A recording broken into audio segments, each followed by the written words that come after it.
யாத்ராகமம் 17வது அதிகாரம், exodus chapter 17 verse 8. எல்லாரும் எடுப்போம். யாத்ராகமம் 17வது அதிகாரம் 8வது வசனத்தை எல்லாரும் சேர்ந்து வாசிப்போம். அமலேக்கியர் வந்து ரெவிதீமிலே இஸ்ரவேலரோடே யுத்தம் பண்ணினார்கள். ஜெபிப்போம். கிருபையுள்ள நல்ல ஆண்டவரே, நாங்கள் உம்மை துதிக்கிறோம், ஸ்தோத்தரிக்கிறோம். கர்த்தர் எங்களோடு பேசும். இந்த நாளிலே நம்முடைய ஆலயத்தில் நீர் எங்களை கூட்டி சேர்த்தீர், அதற்காக உமக்கு நன்றி. கர்த்தர் இன்றைக்கு எங்கள் வாழ்க்கையில என்னென்ன காரியங்களை கற்றுக் கொடுக்க விரும்புகிறீரோ நீர் பேசுவீராக. வசனத்தை கேட்க ஆண்டவரே அது 100 மடங்கு பலன் கொடுக்க எங்கள் இருதயங்களை பரிசுத்த ஆவியானவரே நீர் ஆயத்தம் பண்ணுவீராக. எல்லா தடைகளையும் இடையூறுகளையும் இயேசுவின் நாமத்தினாலே கடிந்து கொள்கிறோம். கர்த்தர் நீர் உயர்ந்துரும் ஐயா. இயேசுவின் நாமத்தில் ஜெபிக்கிறோம் நல்ல பிதாவே, ஆமென். உட்காரும். கர்த்தருடைய பரிசுத்த நாமத்திற்கு மகிமை உண்டாவதாக. இன்றைக்கு தேவ செய்திக்கு நான் கொடுக்க விரும்புகிற தலைப்பு ஆபத்தான அமலேக், டேஞ்சரஸ் அமலேக். போன வாரம் நாம மோசே தேவன் அவனை வாக்குத்தத்தம் பண்ணப்பட்ட தேசத்துக்குள்ள நீ போகக்கூடாதுன்னு சொல்லிட்டாரு, இதை பத்தி நீ பேசவே கூடாதுன்றாரு. இதை குறித்து பார்த்தோம். அப்போ யாத்ராகமம் 17வது அதிகாரத்துல ரெவிதீமில் கர்த்தர் அவர்களுக்கு கண்மலையை பிளந்து தண்ணீரை கொடுத்த அந்த சம்பவத்தை தியானித்தோம். என்னாகமம் 20வது அதிகாரத்தில் நாம் அதை பார்த்தோம். இந்த யாத்ராகமம் 17வது அதிகாரத்தினுடைய பின்பகுதி 8லிருந்து 16 வரையிலான வசனங்களை நாம் இன்னைக்கு கொஞ்சம் தியானிக்கிறது நல்லது நான் நினைக்கிறேன். ஏன்னா அது அப்படியே இன்றைக்கு நம்முடைய வாழ்க்கையோட பொருந்தக்கூடியது. பாருங்க, பழைய ஏற்பாட்டில் இருக்கிற எதுவுமே அது நமக்கு தேவையில்லைன்னா ஆவியானவர் அதை வேத புத்தகத்தில் எழுதி வைத்திருக்க வேண்டிய அவசியமே இல்லை. புதிய ஏற்பாட்டில் வாழக்கூடிய விசுவாசிகள் ஒவ்வொருவருக்குமே அது நிழலாட்டமா இருக்குது. இயேசுவை நமக்கு வெளிப்படுத்தி காண்பிக்க கூடியதா இருக்குது. இயேசுனுடைய சாயலுக்கு நம்ம மறுரூபமாவதற்கு நல்ல போதனை. இயேசு சொன்னாரு, வேத வாக்கியங்களை ஆராய்ந்து பாருங்கள், அவைகளால் உங்களுக்கு நித்திய ஜீவன் உண்டு என்று எண்ணுகிறீர்களே, என்ன குறித்து அதுதான் சாட்சி கொடுத்துன்னு சொன்னார். கரங்குளத்தில் இடையில சொல்லுவோமா? வேதத்தில் பாருங்க, கவர் டு கவர் இன்றைக்கு நம்முடைய வாழ்க்கைக்கு தேவை.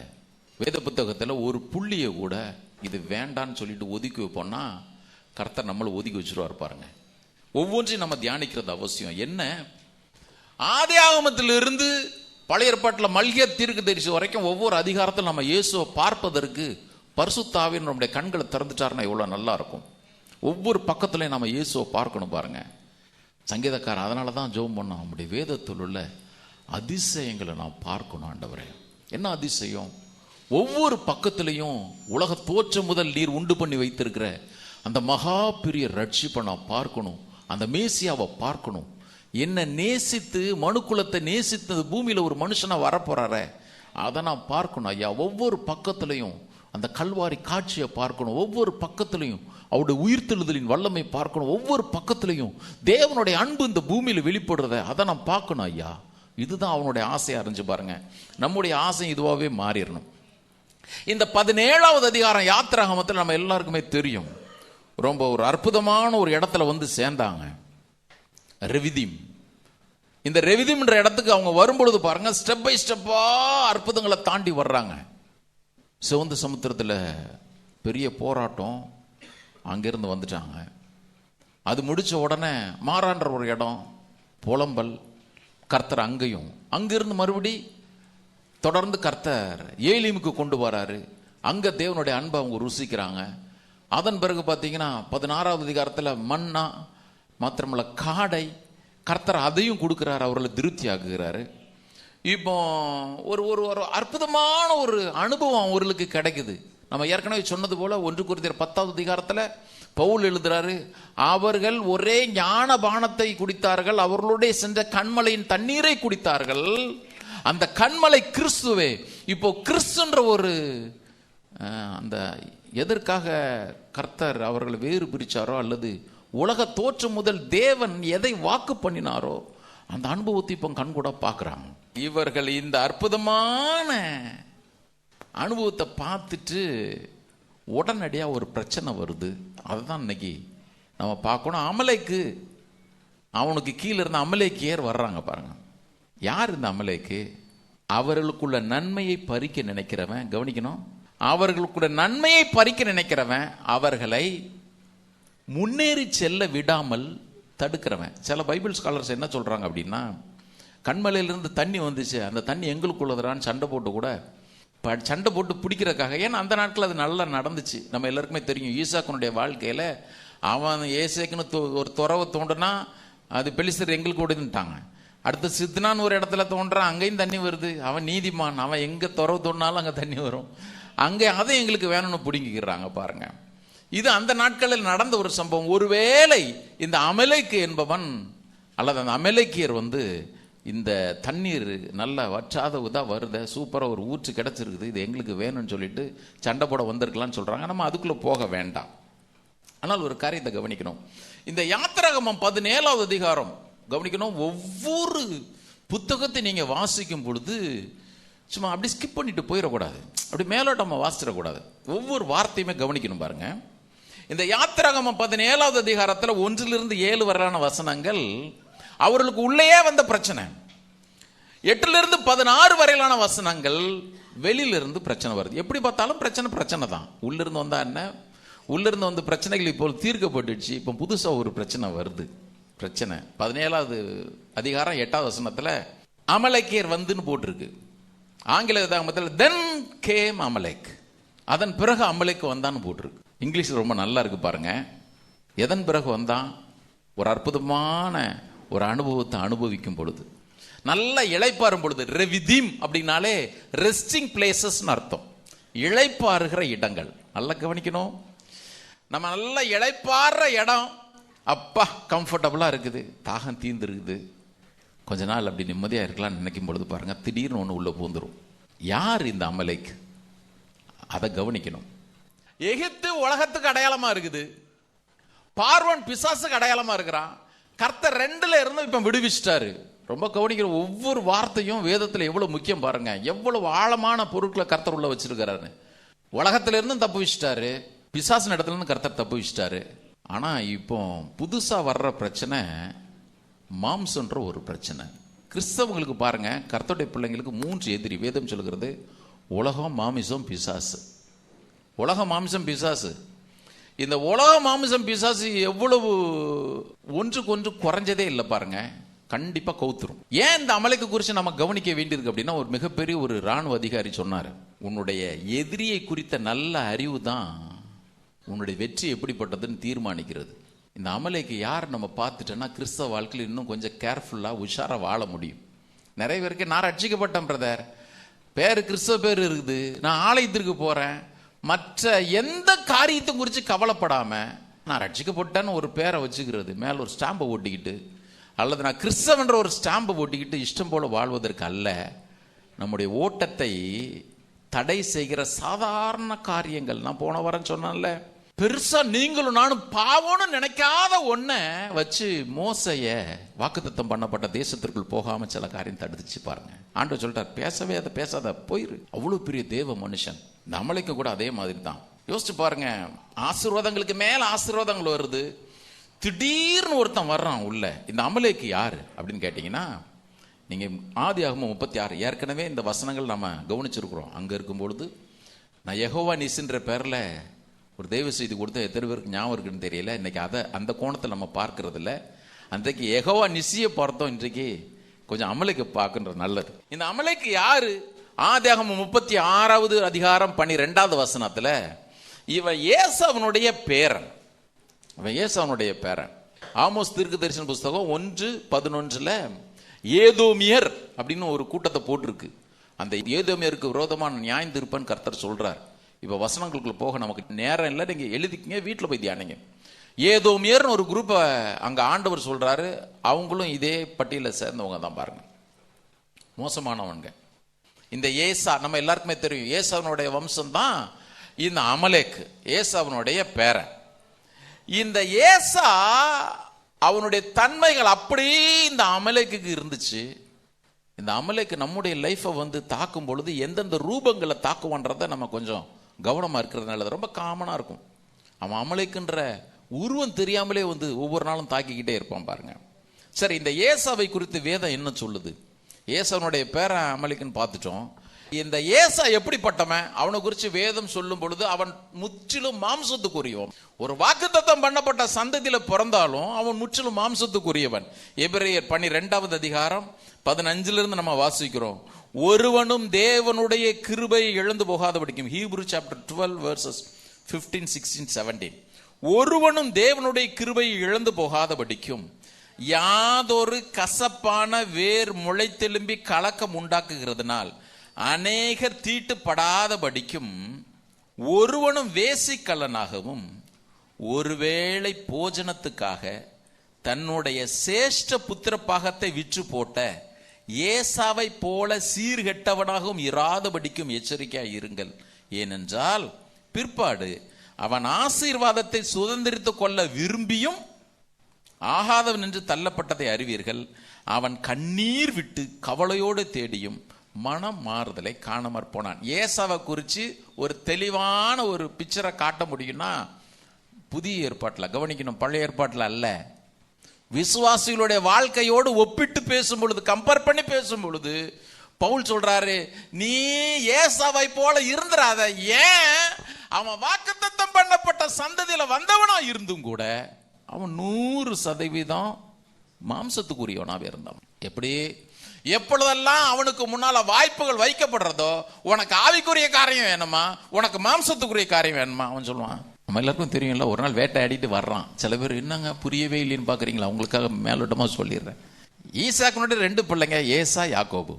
ஏசா நல்ல வேட்டைக்காரன், யாக்கோபு கூடரவாசி, நல்ல குணசாலியான மனுஷன், நல்ல குணம் படைத்தவன். இந்த ஏசா ஒரு நாள் வேட்டைக்கு போயிட்டு வர்றான். இவன் தான் மூத்த பையன். ஏசா வேட்டைக்கு போயிட்டு வரும்பொழுது ரொம்ப பசி. யாக்கோபு நல்லா சிவப்பான பைச்சங்குள் காய்ச்சிட்டு இருக்கிறான். அப்படி வாசனை, பசி எப்படி இருக்கும் பாருங்க. சில நேரத்தில் வீட்டில் சாப்பாடு சரியே இல்லைன்னா கூட வாசனை தூக்கும். அதனால தான் வாசனை அடிக்கிற சாப்பாடை பார்த்தோன்னு சொல்லிடுறோம், குறைக்கிற நாய் கடிக்காது. கரெக்டாக சில ஹோட்டல்லாம் அப்படி தான், அப்படி வாசனை அடிக்கும் பாருங்க, போய் நான் வாயில் வைக்க முடியாது. பட் யாக்கோபு காய்ச்சின கூழ் நல்லா சூப்பர், அப்படி வாசனை வருது. வேற போயிட்டு வந்துட்டு அப்படியே டெம்ப்ட் பண்ணுது. ஏய் தம்பி கொஞ்சம் கூழ் கூடுறா, அவன் சொல்றான், அங்கே பார் டீலா இருக்கும். உனக்குள்ள சேஷ்ட புத்திர பாகம், அப்பாக்குள்ள ஆசீர்வாதம் மூத்த பையனுக்கு தான் வரணும். அது உன் தலை மேல இருக்குது. வேணா இப்ப எழுதி கொடுத்துரு, நீ வாக்கு கொடுத்துரு, நான் சாப்பாடு கொஞ்சம் கொடுத்துட்றேன். இதுல ஏசா சொன்ன வார்த்தை தான் பாருங்க ரொம்ப துக்கம். அவன் சொன்னான், நான் சாவ போறேனே, ஒன்னும் செத்துற மாட்டான். சில பேருக்கு அப்படி சாப்பாடு இல்லைன்னா உலகமே முடிஞ்சிடும். அவன் சொன்னா, நான் சாவ போறேனே, இந்த சேஷ்ட புத்திர பாகம் எனக்கு இருந்தா என்ன, இல்லாட்டி என்ன, கொடுத்துரு நீ சேஷ்ட. எவ்வளவு பாருங்க, அசட்டை பண்றதை கவனிக்கணும். ஆவிக்குரிய காரியத்தை, ஒருத்தன் ஆண்டவருக்கு எடுத்த காரியத்தை அசட்டை பண்ற தன்மையை பாருங்க. நிறைய நேரத்துல ஏசாவை போல நமக்கு முன்னால இப்படிலாம் வைக்கப்படுது. உனக்கு கூழ் வேணுமா, சேஷ்ட புத்திர பாகம் வேணுமா, நம்ம செலக்ட் பண்ணிடுறது. கூழ் போதுமே. மறந்துடாதீங்க, ஒரு நேரம் பசிய போக்கும். தேவனை விற்று போட்டுறாதீங்க. வசனம் அவனுக்கு கொடுக்கிற பேரு, ஒருவேளை போஜனத்துக்காக சேஷ்ட புத்திர பாகத்தை விற்று போட்ட ஏசா மாத்திரமல்ல, சீர்கெட்டவன் அவன். இந்த பேரு எவ்வளவு மோசமான பேரு பாருங்க, சீர்கெட்டவன். அவனுக்கு நான் ஆண்டவர் ஆசீர்வாதங்களை கொடுக்காமலாம் இல்லை பாருங்க. கர்த்தர் அவனுக்கு ஆசீர்வாதங்களை கொடுக்க தான் செஞ்சார். சில பேர் நான் ஆசீர்வதிக்கப்பட்டதுனால நான் ஆண்டவருக்கு ரொம்ப அப்படி கரெக்டா இருக்கிறேன்னு நினைச்சிடக்கூடாது. ஆண்டவர் சொன்னார், சேயீர் மலை தேசத்துல ஒரு அடி நிலம் கூட உனக்கு தரமாட்டேன், இஸ்ரவேல் ஜனங்களுக்கு சொன்னார். அதை நான் ஏசாவின் புத்தருக்கு கொடுக்குறேன். ஆசீர்வாதத்தை கர்த்தர் கொடுக்க தான் செய்யறாரு. ஆனா சீர்கெட்டவன் முத்திரை குத்திட்டாரு. ஏன்? உலக பிரகாரமான ஆசீர்வாதங்களை தேர்றவனுக்கு தேவன் ஆசீர்வாதங்களை தரமாட்டேன்னு சொல்லல, நான் ஆசீர்வாதங்களை தர்றேன்.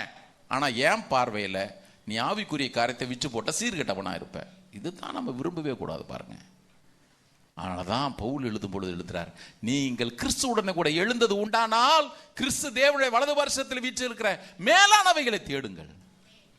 பாருங்க, மாம்சமும் ஆவியும் அப்படியே சைட் பை சைடு வந்துட்டே இருக்குது. இந்த அமலேக்குன்றவன் யாரு? ஒவ்வொரு கிறிஸ்தனுடைய வாழ்க்கையில் இன்டர்ஃபியர் பண்ற ஏசாவினுடைய ஆவி, மாம்சத்துக்குள்ள ஆவி. அது மாம்சத்துக்குரிய காரியங்களை மாத்திரமே தேடிக்கிட்டே இருக்கும் பாருங்க. அது எனக்கு வேணும், எனக்கு வேணும், இதுவா அதுவா, எனக்கு இது வேணும், இது வேணும், இது வேணும், போயிட்டே இருக்கும். ஆவிக்குரிய காரியத்தை எப்பொழுதுமே விலை பேசுறவே கூடாது. சாரி, நான் இதை சொல்கிறேன், நான் டினாமினேஷனை பற்றிலாம் பேச விரும்பலை.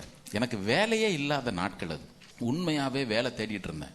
அப்போ ஒரு குறிப்பிட்ட காலேஜில், ஆக்சுவலி கவர்மெண்ட் ஜாப்பு, நான் ஷார்ட் அண்ட் எழுதுவேன், அதனால் நீங்கள் இந்த வேலைக்கு அப்ளை பண்ணுங்க அப்படின்னாங்க.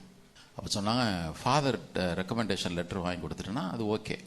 அந்த சர்ச்சில் இருந்த ஃபாத்திமா சர்ச்சில் இருந்த ஒரு நபர் தான், என்ன நீ போ, இன்டர்வியூக்கு போ, அங்கே போய் அந்த குறிப்பிட்ட காலேஜில் நான் செலக்ட் ஆகிட்டேன், ஓகே, எல்லாம் ஓகே. இப்போ எந்த சர்ச்சுக்கு போகிறீங்கன்னு கேட்டாங்க. பாருங்க, நான் சொன்னேன், இந்த மாதிரி ஒரு ஆவிக்குரிய சபைக்கு போகிறேன், ஏசிக்கு போகிறேன். அவங்க சொன்னாங்க, ஐயோ அப்போ உங்களுக்கு அந்த வேலையை தர முடியாத, நல்லா கவனிக்கணும், கவர்மெண்ட் ஜாப், போட்டிலாம் இல்லை, ஷார்ட் அண்ட், அவங்க சொன்னதை ஷார்ட் அண்ட் எழுதுகிறேன், நீ அங்கே போய், அவங்க ஒன்றும் ஹிந்து கிடையாது, ரட்சிப்பின் அனுபவம் ஒன்றா எனக்கு ஆண்டவர் கொடுத்துட்டார். இப்போ பயங்கரமான ஏசாக்கு முன்னால் சிவப்புக்குள்ள வச்ச மாதிரி தான் வேலை இருக்குது, பஸ்டீன். ஸோ இப்போ ஒருவேளை போஜனத்துக்காக சேஷ்ட புத்திர பாகத்தை வித்துறியா? அப்படி கூலாக போயிட்டு, எஸ் ஃபாதர், கண்டிப்பாக ஒரு வேலை கிடச்சிருக்கும். ஆனால் நான் நினைக்கிறேன், கர்த்தர் ஒரு வேலை பஸ்டின்னு எழுதுனான்னா ஒரு வேலைக்காக, ஏன் நான் போய் சொல்கிறேன், என்ன சொல்கிறேன், என்ன இயேசு ரட்சிக்கலன்னு சொல்கிறேன், கரெக்டு தானே? என்ன இயேசு ரட்சிக்கலன்னு சொல்கிறாங்க. கர்த்தருக்கு ஸ்தோத்திரம், என் பலத்தினால் இல்லை, ஆனால் ஒரு எச்சரிப்பு மாத்திரம் இருந்துச்சு, ஒருவேளை போஜனத்திற்காக சேஷ்ட புத்திர பாகத்தை விற்று போட்ட ஏசாவை போல நீ சீர்கட்டவனா போயிடாத. கர்த்தருடைய பிள்ளைங்க கவனிங்க, உங்களையும் என்னையும் தேவன் ரட்சித்தது உண்மையே, ஆனால் எந்த சூழ்நிலையிலும் அது எந்த லாபமா இருந்தாலும் சரி, அப்போஸ்தலனாகிய பவுல் சொல்றாரு, எனக்கு மேன்மை பாராட்டுவதற்கு ஏராளம் உண்டு, நீ பரிசைனா நான் பரிசையன், நீ விருத்த சேதனம் பண்ணப்பட்டவனா நான் விருத்த சேதனம் பண்ணப்பட்டவன், நான் நியாயப்பிரமாணத்தின்படி குற்றம் சாட்டப்பட முடியாதவன், எல்லா நீதி நியாயங்களும் அறிந்தவன், எல்லாரும் பிரயாசப்பட்டவன். ஒன்று மாத்திரம் நான் தீர்மானிச்சிட்டேன், என் இயேசுக்காக எதெல்லாம் லாபமா இருந்துச்சோ அவை எல்லாவற்றையும் நஷ்டமென்று விட்டேன், குப்பைமாக எண்ணுகிறேன். இன்னைக்கு அப்படிப்பட்டவங்க மாத்திரம் தான் கர்த்தருடைய வருகையில் போக முடியும். பாருங்க, கரங்கள் ஒருத்தர் அலையில சொல்லுவோமா? என்ன சத்தத்தை காணும்? கை ஒருத்தர் அலையில சொல்லுங்க, அதான் போக முடியும். நீங்க வேதத்தை பின்னால வசனங்கள் உங்களுக்கு காட்டுறேன் பாருங்க.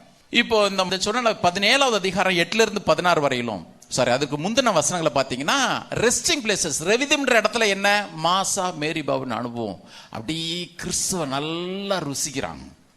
கண்மலை இது வரைக்கும் தண்ணியில் புலம்புனவங்க 3 நாள் தண்ணீர் கிடையாமல் நடந்த ஒரு சூழ்நிலையில், இப்போ மற்ற அற்புதங்கள் எல்லாம் பார்த்து பார்த்து கசப்பானதை தாண்டி வந்தாச்சு, ஏலிமை தாண்டி வந்தாச்சு, மண்ணாலம் பார்த்தாச்சு, மறுபடியும் தண்ணி இல்லை. இப்போ கடந்த நாட்களில் கிடைச்சது போல ஊற்றிலிருந்து கிடைச்ச தண்ணி இல்லை, இப்போ வித்தியாசமான அனுபவம், இயேசு அப்படின்ற அந்த ரட்சிப்பின் அனுபவமே அவங்களுக்கு கிடைச்சிட்டு பாருங்க. இயேசு சொன்னார், யோவான் 7வது அதிகாரம் 37-38 வசனங்கள்ல, பண்டிகையின் கடைசி நாளாகிய பிரதான நாளிலே இயேசு நின்று உரத்த சத்தமாய், ஒருவன் தாகமாயிருந்தால் என்னிடத்துல வந்து பானம் பண்ண கடவன், என்னை விசுவாசிக்கிறவங்க உள்ளத்திலிருந்து ஜீவத்தன்னுள்ள நதிகள் ஓடுனார. அப்படிப்பட்ட ஒரு அற்புதமான அனுபவம் பாருங்க. இந்த அற்புதமான அனுபவத்தை அவங்க ருசிச்சுக்கிட்டே இருக்கும் பொழுது திடீர்னு வருவோம். நீங்க நினைக்கிறீங்க சில நேரத்தில் ஆண்டவர் விட்டு தூர போனதான் பிரதர் பிசாசு வந்து வாலாட்டுவான். சில பிரசங்கமார் அதை சொல்றது, நீ ஆண்டு விட்டு தூர போயிட்டுனா பிசாசு ஒன்று கவிக்கிட்டு போயிடுவான். உண்மையும் தான், அதுதான். அதுக்காக நீங்க ஆண்டவர் கூடயே இருக்கும்பொழுது பக்கத்தில் வரமாட்டான்லாம் நினைக்காதீங்க. யோபு நல்லா தான், கர்த்தரோட நல்லா தான் இருந்தான், பிசாசு அப்பவும் வந்து வாலாட்டிகிட்டே இருந்தான். ஏன் இயேசுவே பாருங்க, மத்தேயு எழுதின சுவிசேஷம் 3வது அதிகாரம் 17வது வசனத்துல, இப்பதான் பிதாவானவர் அவரை குறித்து சாட்சி சொல்றார், பரிசுத்த ஆவியான ஒரு புறாவை போல அவர் மேல இறங்கி வரார், இவர் என்னுடைய நேசகுமாரன், இவரில் பிரியமாயிருக்கிறேன். அடுத்த அதிகாரம் தொடங்கும் பொழுதே தொடங்குது, பிசாசினாலே சோதிக்கப்படுறதற்கு, நல்லா கவனிக்கணும், பிசாசாலே சோதிக்கப்படுவதற்கு வனாந்தரத்திற்கு போனார். இயேசு கொண்டு போகப்பட்டார். கவனிங்க, நாம் ரட்சிக்கப்பட்டோம், ரத்தத்தினால கழுவப்பட்டோம், நமக்கு ஏன் பிரதர் போராட்டம் வந்து ஆகும்? இன்னைக்கு வசனங்களை கவனிப்போம். நான் ரட்சிக்கப்பட்டனா ஏன் பிரதர் எனக்கு போராட்டம் வரணும்? நான் ரட்சிக்கப்பட்டனா ஏன் பிரதர் என் வாழ்க்கையில் அமலுக்கு வரணும்? நான் ரட்சிக்கப்பட்ட ஏன் பிரதர் இத்தனை மாதிரி சோதனைகளை எதிர்கொள்ளணும்? ஆண்டவர் ஏற்கனவே நமக்கு எல்லாத்துக்கும் எழுதி வச்சது தான். முதலாவது குறிப்பு, நாம் சாகிற வரையிலும் இந்த போராட்டம் நமக்கு வந்துகிட்டே தான் இருக்கும் பாருங்க. ஃபர்ஸ்ட் குறிப்புக்காக ஒரு அழில சொல்லுங்க பார்ப்போம். நான் சத்தத்தை காணோம். நீங்க அழிலே சொன்னாலும் சொல்லனாலும் சரி வந்துட்டு தான் இருக்கும். சில பேர் அழிலே சொல்லலைன்னா வராது பிரதர், வரும். ஏன்? நாம என்னைக்கு ரட்சிக்கப்பட்டோமோ அங்கேயே போராட்டம் தொடங்கிட்டான். ஏற்கனவே சொல்லியிருக்கிறேன், அமலேக் என்பவன் யார்? அவன் 100% மாம்சமானவன், மாம்சத்துக்கு அடுத்தவன். மாம்சம் அந்த இந்த ஃப்ளஷ்னு சொல்லல, ஃப்ளஷ்லி எல்லாம் இந்த உலகத்துக்கு அடுத்த காரியம். இந்த மாம்சம் விரும்புறது, அதுக்கு தான் ஃபர்ஸ்ட் ப்ரையாரிட்டி. வாசிக்கலாமா? கலாத்தியர் 5வது அதிகாரம், எல்லாரும் எடுங்க. கலாத்தியன், கலேஷியன்ஸ் சாப்டர் 5 verses 16 and 17. பின்னும் நான் சொல்லுகிறது என்னவென்றால், சபை விசுவாசிகளுக்கு கர்த்தர் சொல்றாரு பாருங்க. கர்த்தர் சொல்றாரு, கேட்கும் பொழுது எது பிரதர் இனிமையா இருக்கும், கர்த்தர் உன்னை ஆசீர்வதிப்பாருன்னு சொன்னா நல்லா இருக்குது. ஆனா பவுல் சொல்றாரு, நீ ரட்சிக்கப்பட்டிருக்கிற, ரத்தத்தினால கழுவப்பட்டிருக்கிற, நீ ஆவிக்குரியவன், நீ ஆவிக்குரியவன் சொன்னா நீ ஆவிக்கேற்றபடி நடந்து கொள்ளுங்கள், அப்போது மாம்ச இச்சையை நிறைவேற்றாதிருப்பீர்கள் அப்படின்னு சொல்லிட்டு ஒரு நாள் ஒரு வார்னிங் சொல்றார். என்ன? 17வது வசனம், மாம்சம் ஆவிக்கு விரோதமாகவும் ஆவி மாம்சத்துக்கு விரோதமாகவும் இச்சிக்கிறது, நீங்கள் செய்ய வேண்டும் என்று இருக்கிறவைகளை செய்யாதபடிக்கு இவைகள் ஒன்றுக்கொன்று விரோதமாக இருக்கிறது. அதென்ன ஒன்றுக்கொன்று விரோதமாக இருக்குது? ஆவிக்குரிய காரியம் ஒன்று உண்டு, மாம்சத்துக்குரிய காரியம் உண்டு. மாம்சம் ஆவிக்குரிய காரியத்தை செய்யாதபடிக்கு தடுக்குது, ஆவி மாம்சத்துக்குரிய காரியங்களை செய்யாதபடி தடுக்குது. இதில் எதனா ஒன்றை விட்டேன்னா பரவாயில்ல, உலகத்தான இருந்தால் மாம்சம் இஷ்டம் போல செய்யும், ஆவி டீல் பண்ணவே பண்ணாது. ஆனால் நீங்களும் நானும் ரத்தத்தினால கழுவப்பட்டனோடனே ஆவி உயிர்ப்பிக்கப்படுது. இப்போ ஆவி மாம்சக்கிரிகளோட சண்டை போட்டுட்டே இருக்குது. கவனிப்போம். இதில் ஜெயிக்கணும்னா ஒன்று தான். அவர் சொல்லிட்டாரு 24வது வசனம், அதே கலாத்தியர் 5வது அதிகாரம் 24வது வசனத்தில், கிறிஸ்துவனுடையவர்கள் தங்கள் மாம்சத்தையும் அதன் ஆசை இச்சைகளையும் சிலுவையில், இந்த அனுபவம் வர்ற வரைக்கும் பாருங்க, அது வந்துகிட்டே இருக்குது. 25வது வசனம் சொல்லுது, நம் ஆவியினாலே பிழைத்திருந்தால் ஆவிக்கேற்றபடி நடக்கவும் கடவோம். இதெல்லாம் கண்டிப்பா நடந்தாகணும் பாருங்க. நீ நடந்தா நடக்கால்னே போ அப்படின்லாம் கிடையாது. நீங்க ரட்சிக்கப்பட்டிருப்பீங்கன்னா, நீங்க தேவனுடைய பிள்ளைன்னு சொன்னா கண்டிப்பா இப்படிதாங்க வாழணும். இதுக்கு 1000 சாக்கு போக்கு, இது அவங்களுக்கு சொன்னா இவங்களுக்கு சொன்னாங்க, கிடையவே கிடையாது.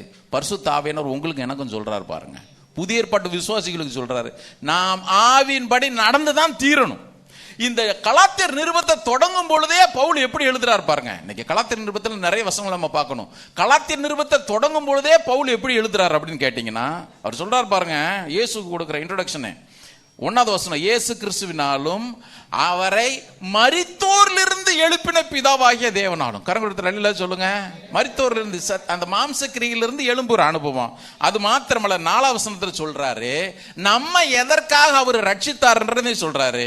அவர் நம்மை இப்பொழுது இருக்கிற பொல்லாத பிரபஞ்சத்தை நின்று விடுவிக்கும்படி. சும்மா இஷ்டம் போல ரட்சிக்கப்பட்டன்னு சொல்லிட்டு அதிலேயே உழந்துட்டு கிடக்கிறதுல இல்லை. இந்த பொல்லாத உலகம், பொல்லாத பிரபஞ்சம், இதிலிருந்து விடுவிப்பதற்காகத்தான் இயேசு தம்மையே சிலுவையிலே ஒப்பு கொடுத்தார். அவர் எனக்காக ரத்தம் சிந்தினாரு, நான் ரட்சிக்கப்பட்டன்ற அனுபவத்தை பெற்றவர்கள் இன்னும் இதே மாம்சத்துக்கு எடுத்த காரியங்களை உழந்துட்டு இருக்கவே முடியாது பாருங்க. நாம் ரட்சிக்கப்பட்ட உடனே கவனிக்கணும், ஆவியில பிறந்துடுறோம். பிறந்துட்ட உடனே நம்ம பெர்ஃபெக்ட் ஆயிடுறது இல்லை, மறுரூபமாகிற அனுபவம். ஒவ்வொரு நாளும் மாம்சம் வந்துகிட்டே இருக்குது. ரட்சிக்கப்பட்ட உடனே நம்ம பர்ஃபெக்ட்னா அன்னைக்கே காஃபின் பாக்ஸ் அடிச்சிட வேண்டிதான். ஆனா நான் ரட்சிக்கப்பட்டுட்டேன், என் பேரை தேவ ராஜ்யத்தில் ஆண்டவர் என்ரோல் பண்ணிட்டாரு.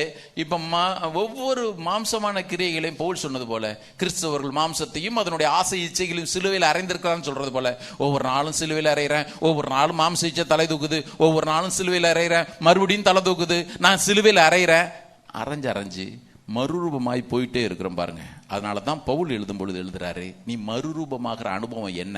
ரோமர் 12வது அதிகாரம் 1-2 வசனங்கள். Romans chapter 12 1 and 2 verses. அப்படி இருக்க சகோதரரே, உங்கள் சரீரங்களை கவனிக்கணும். அவர் அந்த இடத்துல ஆவி ஆத்மாவெல்லாம் விட்டார். உங்கள் சரீரங்களை, அமலேக்கு கிரியை செய்கிற அந்த சரீரங்களை பரிசுத்தமும் தேவனுக்கு பிரியவுமான ஜீவ பலியாக. பட் ஜீவ பலினா என்ன? பலினா செத்துரும், ஆனா இங்க ஜீவன் இருக்கும். ஆனா கிரியைகள் எல்லாமே சிலுவையில் அறையப்பட்டிருக்கும். கலத்தியர் 2:20 பவுல் சொன்னதுதான். தேவனுக்கு பிரியமான ஜீவ பலியாக ஒப்பு கொடுக்க வேண்டும் என்று தேவனுடைய இரக்கங்களை முன்னிட்டு உங்களை வேண்டிக் கொள்கிறேன். இதுவே நீங்கள் செய்யத்தக்க புத்தியுள்ள ஆராதனை. அடுத்து சொல்றாரு, நீங்கள் இந்த பிரபஞ்சத்திற்கு ஒத்த வேஷம் தெரியாமல் தேவனுடைய நன்மையும் பரிபூர்ணமான சித்தம் என்னதென்று பகுத்தறியத்தக்கதாக உங்கள் மனம் புதிதாகிறதுனாலே நீங்கள் மறுரூபமாகுங்கள். கரங்கள சொல்லுவோமா? ஏங்க இந்த ப்ராசஸ் இல்லைன்னா மறுபடியும் சொல்றேன், நாம கிறிஸ்தவன் சொல்றதே வேஸ்ட் பாருங்க. நேற்றுக்கு இருந்ததை விட ஒரு ஸ்டெப் இன்னைக்கு நான் மேலே ஏறி இருக்கணும். அது ஜபமா இருந்தாலும் சரி, வேத வாசிப்பா இருந்தாலும் சரி, என்னுடைய பரிசுத்த நடக்கையா இருந்தாலும் சரி, தேவனுக்கு அடுத்த காரியமா இருந்தாலும் சரி, நான் அதுல ஒரு ஸ்டெப் மேலே ஏறி தான் போகணும் பாருங்க. சில பேர் பிறந்ததுல இருந்தே ஆவிக்குரிய குழந்தை தான். இயேசு சொன்னார், கேட்டா சொல்லிடுறது, இந்த சின்ன பிள்ளைய போல மாறலாம் ஒருத்தனை பரலோக ராஜ்யத்தில் பிரவேசிக்க முடியாது. எதுக்கு எதை கொண்டு போய் முடிச்சு போடுறது பாரு. பவுல் சொல்றாரு, எத்தனை நாளைக்கு தான் நீ குழந்தை போல இருப்ப? பேதுரு சொல்லும் பொழுது திருவசனமாகிய களங்கம் இல்லாத ஞானப்பாலின் மேல குழந்தை போல நீங்க வாஞ்சையாருங்கள், அது வேறு. அவர் சொல்ற கருத்து வேறு. உன் ஆசை அப்படிப்பட்ட ஆசையா இருக்கட்டும், ஆனால் நீ பால் குடிக்கிற குழந்தையாவே இல்லாம அப்படி மனம் புதிதாகிறதுனால மாறிக்கிட்டே இரு, வளர்ந்துக்கிட்டே இரு. எப்பொழுதெல்லாம் மாம்சம் தலை தூக்குதோ, எப்பொழுதெல்லாம் அமலைக்கம் வர்றானோ அப்பொழுதெல்லாம். இப்போ இன்ட்ரோடக்ஷன்ல முதல்ல குறிப்பா இருந்தாலும் இது இன்ட்ரோடக்ஷன் தான், கவனிங்க. அப்போ இவ்வளவு போராட்டங்கள் அவன் திரும்ப திரும்ப கொண்டு வந்துகிட்டே இருப்பான். நீ முன்னேறாதபடிக்கு அவன் தடுத்துக்கிட்டே இருப்பான். சரி, இந்த அமலேக்கினுடைய நோக்கம் தான் என்ன? அமலேக்கினுடைய நோக்கம் என்ன? யாத்திராகமம் 17:16. யாத்திராகமம் 17:16 வார்த்தை கவனிங்க. ஒவ்வொரு வார்த்தையும் கவனிக்கணும். தேவனுடைய ஆளுகை உங்க வாழ்க்கையில இல்லாம அதை தடுத்து நிறுத்து தான் ஆளுகை செய்ய நினைக்கிறான் பாருங்க, அவன் தான் அமலேக். அதான் அவனுடைய நோக்கம். அங்க யூஸ் பண்ணிருக்க வார்த்தை கவனிங்க. 17:16 யாத்திராகமம் 17:16. அமலேக்கினுடைய கை எதுக்கு? கர்த்தருக்கு விரோதமான்னு போடல பாருங்க. சிங்காசனம் அவருடைய ஆளுகை குறிக்குது. நான் வாசிக்கும் பொழுது ஏன் ஆண்டவர் ஒவ்வொரு இடத்துல ஒவ்வொரு வார்த்தை போட்டு வச்சிருக்கிறாரு? கர்த்தருக்கு விரோதமா இருந்தபடினாலும் போட்டிருக்கலாம்ல. கர்த்தருக்கு விரோதமான எண்ணம் கொண்டவன் உள்ளிருந்து புறப்பட்டான், அதெல்லாம் வாசிக்கிறோம். ஆனா இங்க ஆண்டவர் பயன்படுத்துற வார்த்தை கவனிங்க, அவன் கர்த்தருடைய சிங்காசனத்துக்கு விரோதமா இருந்தான். இன்னொரு விதத்துல சொல்றதா இருந்தா, தேவனுடைய ஆளுகைக்கு விரோதமாக, தேவன் உன் வாழ்க்கையை ஆளக்கூடாதபடிக்கு அவன் அதுக்கு விரோதமா செயல்படுறபடினால என் கை அவனுக்கு விரோதமா இருக்கும். கவனிங்க, இந்த அமலேக்கினுடைய நோக்கம் தேவனுடைய ஆளுகை. நம்ம வாழ்க்கையில சில பகுதியை தான் கர்த்தர் ஆழ்வார் பாருங்க, சில பகுதியை கர்த்தர் ஆள்றதே இல்லை. நான் சொல்றவங்களுக்கு புரியுதா? உதாரணத்திற்கு, சில பேருக்கு கண்ணை கர்த்தர் ஆளுகை செய்வார், வாயை ஆளுகை செய்யறதே இல்லை. சில பேருக்கு வாயை கர்த்தர் ஆளுகை செய்வார், கண்ணை ஆளுகை செய்யறது இல்லை. சில பேருக்கு பைனான்சியல் ஏரியால கர்த்தர் ஆளுகை செய்வாரு. இந்த மாதிரி பரிசுத்த வாழ்க்கையில கர்த்தர் ஆளுகை செய்யறதே இல்லை, ஆளுகை செய்யறது இல்லை. சில பேருங்க ரொம்ப சன்மார்க்கனா இருப்பான். சில பேருக்கு சன்மார்க்கனுக்கும் நீதிமானுக்குமே வித்தியாசம் புரியுறது இல்லை. சன்மார்க்கன் ரொம்ப யோகியனா இருப்பான், கரெக்டா, ரொம்ப யோகியனா இருப்பான். நீதிமான் அவனோட யோகியமா இருக்கணும், ஆனா இருக்கிறது இல்லையா, தான் பெரிய துக்கம். நான் சொல்றவங்களுக்கு புரியுதா புரியலையா? சில பேர் சொல்லுவாங்க, எங்க ஆபீஸ்ல ஒருத்தர் இருக்கிறார் பிரதர், அவர் நல்ல பட்டாங்கோட்டையும் தான் பிரதர் போட்டிருக்கிறாரு, ஆனா அவ்வளவு யோக்கியமான மனுஷன், அவன் சன்மார்க்கன். தேவ நீதி இல்லை. ஆனா தேவ நீதி கொடுக்கப்பட்ட ஒவ்வொருவரும் பாருங்க, இயேசு சொன்னார், பரிசேயர் சதிசேயர் இவர்களுடைய நீதியிலும் உங்களுடைய நீதி அதிகமா இல்லைனா நீ பரலோக ராஜ்யத்துக்கு போகவே முடியாதுன்றார் பாருங்க. கர்த்தருடைய பிள்ளைங்க கவனிங்க, இந்த அமலேக்கினுடைய நோக்கம் என்ன? உங்கள் வாழ்க்கையில எதெல்லாம் தேவன் ஆளுகை செய்யறாரோ, அல்லது தேவன் உங்களை ஆளும்படி எந்தெந்த இடத்தெல்லாம் நீங்க விட்டு கொடுத்துருக்கிறீங்களோ அந்த இடத்தெல்லாம் வருவான், அங்கெல்லாம் போராடுவான். போராடி அவர் என்ன ஒன்னு ஆள்றது, நான் ஆள்றேன். அவர் என்ன உன் வாழ்க்கையில சொல்றது நீ செய்யறது. அவர் என்ன உனக்கு பாஸ், நான் உனக்கு பாஸா இருக்கிறேன். நான் உன்னை ஆளுகை செய்யறேன், நான் சொல்றதெல்லாம் நீ செய். அதனாலதான் வேதம் சொல்லும் பொழுது பாவம் செய்கிற எவனும் பாவத்திற்கு அடிமையா இருக்கிறான். நான் அடிமைன்ற வார்த்தை உங்களுக்கு சொன்னான்ல ஒரு நாள், ஞாபகத்தில் வச்சுக்கங்க. அடிமைன்னா அவன் சொன்னதை நீங்க செஞ்சுதான் ஆகணும். இன்னைக்கு டியூட்டி முடிஞ்சிச்சு நீங்க சொல்லவே முடியாது. நைட்டு 12 மணிக்கு எழுந்தியா டாஸ்மாக்கு போனா, ஐயா போறேன், கதவு தட்டி அது கொஞ்சம் பூத்தியான். இதுதான் அடிமைன்ற வார்த்தை பாருங்க. நடுராத்திரில 12 மணிக்கு மொபைல் போன் எடுத்து பாரு அப்படின்னு சொன்ன உடனே சரிங்க ஏசமா நீங்க போவீங்க பாருங்க, அதுக்கு பேர் தான் அடிமைத்தனம். அமலேக்கு அதே காரியத்தை நம்முடைய வாழ்க்கையில செய்ய நினைப்பான். தேவனுடைய சிங்காசனத்துக்கு விரோதமா அவன் கரை இருந்துட்டே இருக்கும். இதுதான் அவனுடைய நோக்கம். யோசிச்சு பாருங்க, ஒரு பக்கம் ஆவி சொல்லும் தபார் நான் சொல்றதை செய், நான் சொல்றதை செய். ஆவின்றது ஆண்டவருக்கு பிரியமா நடக்கத்தக்கதாக உணர்த்துறது. அமலேக்கு சொல்லுவான், நான் சொல்றதை செய், நான் சொல்றதை செய். காலையில் நீங்க எழுந்திருப்பீங்க, அங்க ஆவியானவர் உணர்த்துவார். என்ன உணர்த்துவாரு? காலையில் அதிகாலையில் தேடுகிறவர்கள் கண்டது வரேன்னு சொல்லி இருக்குத பஸ்டேன், எழுந்து நல்லா கர்த்தரை ஸ்தோத்திரம் பண்ணு. உடனே பின்னால் அமலேக்கு சொல்லுவான், ராத்திரெல்லாம் நீ தூங்குனியா, நேத்தெல்லாம் டயர்டா இருந்தியா, நேற்று ராத்திரி தூங்கல, அதனால இன்னைக்கு ஒரு நாள் மட்டும் தூங்கி பஸ்டேன். தேவனுடைய ஆளுக்கு எடுக்குன்னு நினைக்கிறது பாருங்க. நீங்க கையில பைபிள் எடுக்கணும்னு அப்படி போவீங்க, எடுத்துட்டு போய் ஆவியானவர் உணர்த்துவாரு, இன்னைக்கு ஒரு 5 அதிகாரம் வாசிச்சிருப்பாஸ்டி. கரெக்டா ஃபோன் வரும் பாருங்க. ஒன்று வெட்டி முறிஞ்சு 10 கோடி ரூபா டீல்லாம் ஒன்றும் கிடையாது. 10 விசாவுக்கு புரோஜனால தான் பேசிட்டு இருப்போம் 10 மணி நேரம்.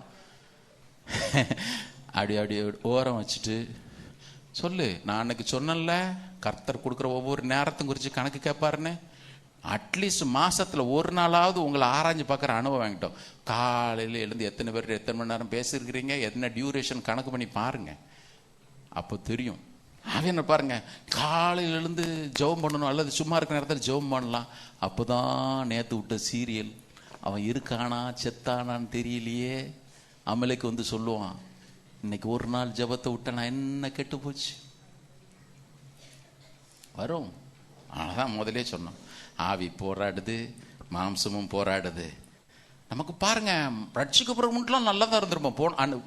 போன வாரமும் அதுக்கு முந்தின வாரம் இந்த வசனத்தை நம்ம வாசிக்க மாட்டோம். எடுங்க பார்ப்போம். ரோமர் 6வது அதிகாரம். ரோமர் 6வது அதிகாரம். இதெல்லாம் அமலைக்கு தான், எல்லாம் மாம்சத்துக்கு காரியம் தான். ரோமர் 6வது அதிகாரம் எல்லாரும் எடுக்கணும். ரொம்ப அற்புதமா லிவிங் பைபிள்லையும் மெசேஜ் பைபிள் ரொம்ப அற்புதமா சொல்லியிருக்கேன். அதை தமிழ் அப்படி சொல்லிடுறேன் பாருங்க. ரோமர் 6வது அதிகாரம் 16வது வசனத்தில் நான் வாசிக்கிறேன், எல்லாரும் எடுங்க. Romans chapter 6 verses from 16. மரணத்துக்கு ஏதுவான பாவத்துக்கானாலும் நீதிக்கு ஏதுவான கீழ்ப்படிதல் ஆனாலும் எதற்கு கீழ்ப்படியும்படி உங்களை அடிமைகளாக ஒப்பு கொடுக்கிறீர்களோ அதற்கே கீழ்ப்படுகிற அடிமைகளா இருக்கிறீர்கள் என்று அறியீர்களா? இங்கதான் இருக்கிறவங்க எல்லாம் கொஞ்சம் கையை வைத்து காண்பீங்க. அவர் சொல்றாரு, நீ ரட்சிக்கப்பட்டாலும் அடிமைதான், ஆனா மரணத்துக்கு ஏதுவான அந்த பாவத்தை, மரணத்தை கொண்டு வருகிற பாவத்துக்கு அடிமையா இருக்கிறியா? இல்ல, உன்னை ரட்சித்த தேவனுடைய நீதிக்கு, அந்த நீதியை செய்யும்படி அடிமையா இருக்கிறியா? நான் சொல்லிட்டேன், எது உங்களை டாமினேட் பண்ணுதோ அதுதான் உங்களுக்கு பாஸ். ரட்சிக்கப்பட்டவனுக்கு ஆவியானவர் பாஸா இருக்கணும், ரட்சிக்கப்பட்டவனுக்கு அமலைக்கு பாஸா இருக்கக்கூடாது. கரெக்டா? அவர் சொல்றாரு பாருங்க, முன்னே நீங்கள் பாவத்திற்கு அடிமைகளா இருந்தும், உனக்கு பாஸ் பாவமா இருந்தும் அமலேக்கா இருந்தும், இப்பொழுது உங்களுக்கு ஒப்புவிக்கப்பட்ட உபதேச சட்டத்திற்கு நீங்கள் மனப்பூர்வமாய் கீழ்ப்படிந்தபடியினாலே கர்த்தருக்கு ஸ்தோத்திரம், தேவனுக்கு ஸ்தோத்திரம் அப்படின்னு சொல்லிட்டு பாவத்தினின்று நீங்கள் விடுதலை ஆக்கப்பட்டு, பாவத்தின் அடிமைத்தனத்திலிருந்து நீ விடுதலை ஆக்கப்பட்டு இப்பொழுது நீதிக்கு அடிமைகள் ஆனீர்கள். 19வது வசனம் சொல்றாரு, உங்கள் மாம்ச பலவீனத்தின் நிமித்தம் மனுஷர் பேசுகிற பிரகாரமாய் பேசுகிறேன். லிவிங் பைபிள் ரொம்ப நல்லா இருக்குது. முட்டாள உனக்கு புரியுற மாதிரி நான் பேசுறேன் அப்படின்றார். உனக்கு புரியுற மாதிரி நான் பேசுறேன் அப்படின்னு சொல்லிட்டு என்ன தெரியுமா சொல்றாரு, கவனிங்க. அக்கிரமத்தை நடப்பிக்கும்படி முன்னே நீங்கள் உங்கள் அவயவங்களை அசுத்தத்திற்கும் அக்கிரமத்திற்கும் அடிமைகளாக ஒப்பு கொடுத்தது போல. முதல்ல தியேட்டர்ல கியூல போய் நிக்கிறதுல யாருன்னா வெக்கப்பட்டோம். கவனிங்க, இந்த வசனத்தை விளக்குறதுக்காக சிம்பிளா அதை சொல்றேன் பாருங்க. அவர் சொல்றாரு, மனுஷர் பேசுற விதமாவே நான் பேசுறேன். நீ முன்னால வெக்கம் இல்லாம பாவத்தை செய்யறதுக்கு எப்படி உன்னை விட்டு கொடுத்தியோ, இப்போ பரிசுத்தமா வாழ்றதுக்கு மாத்திரம் எதுக்கு வெக்கப்படுற? என்ன பெர்சன்டேஜ்ல நீ அக்கிரமத்தை செய்யறதுக்கு உன்னை விட்டு கொடுத்தியோ, அமலைக்கு உன்னை விட்டு கொடுத்தியோ, அதே வைராக்கியத்தோட, அதே ஆசையோட, ஆர்வத்தோட உன்னை நீ ஆவிக்குரிய காரியங்களை செய்யறதுக்கு வித்து போட. சில பேர் ரட்சிக்கப்படுறதுக்கு முன்னக்கூட்டி பார்த்தீங்கன்னா, சகோதரிங்க காலையில் எழுந்து அப்படியே குளிச்சுட்டு அப்படி தண்ணி சொட்ட சொட்ட அப்படியே வீட்டை சுற்றி சுற்றி சுற்றி சுற்றி வந்து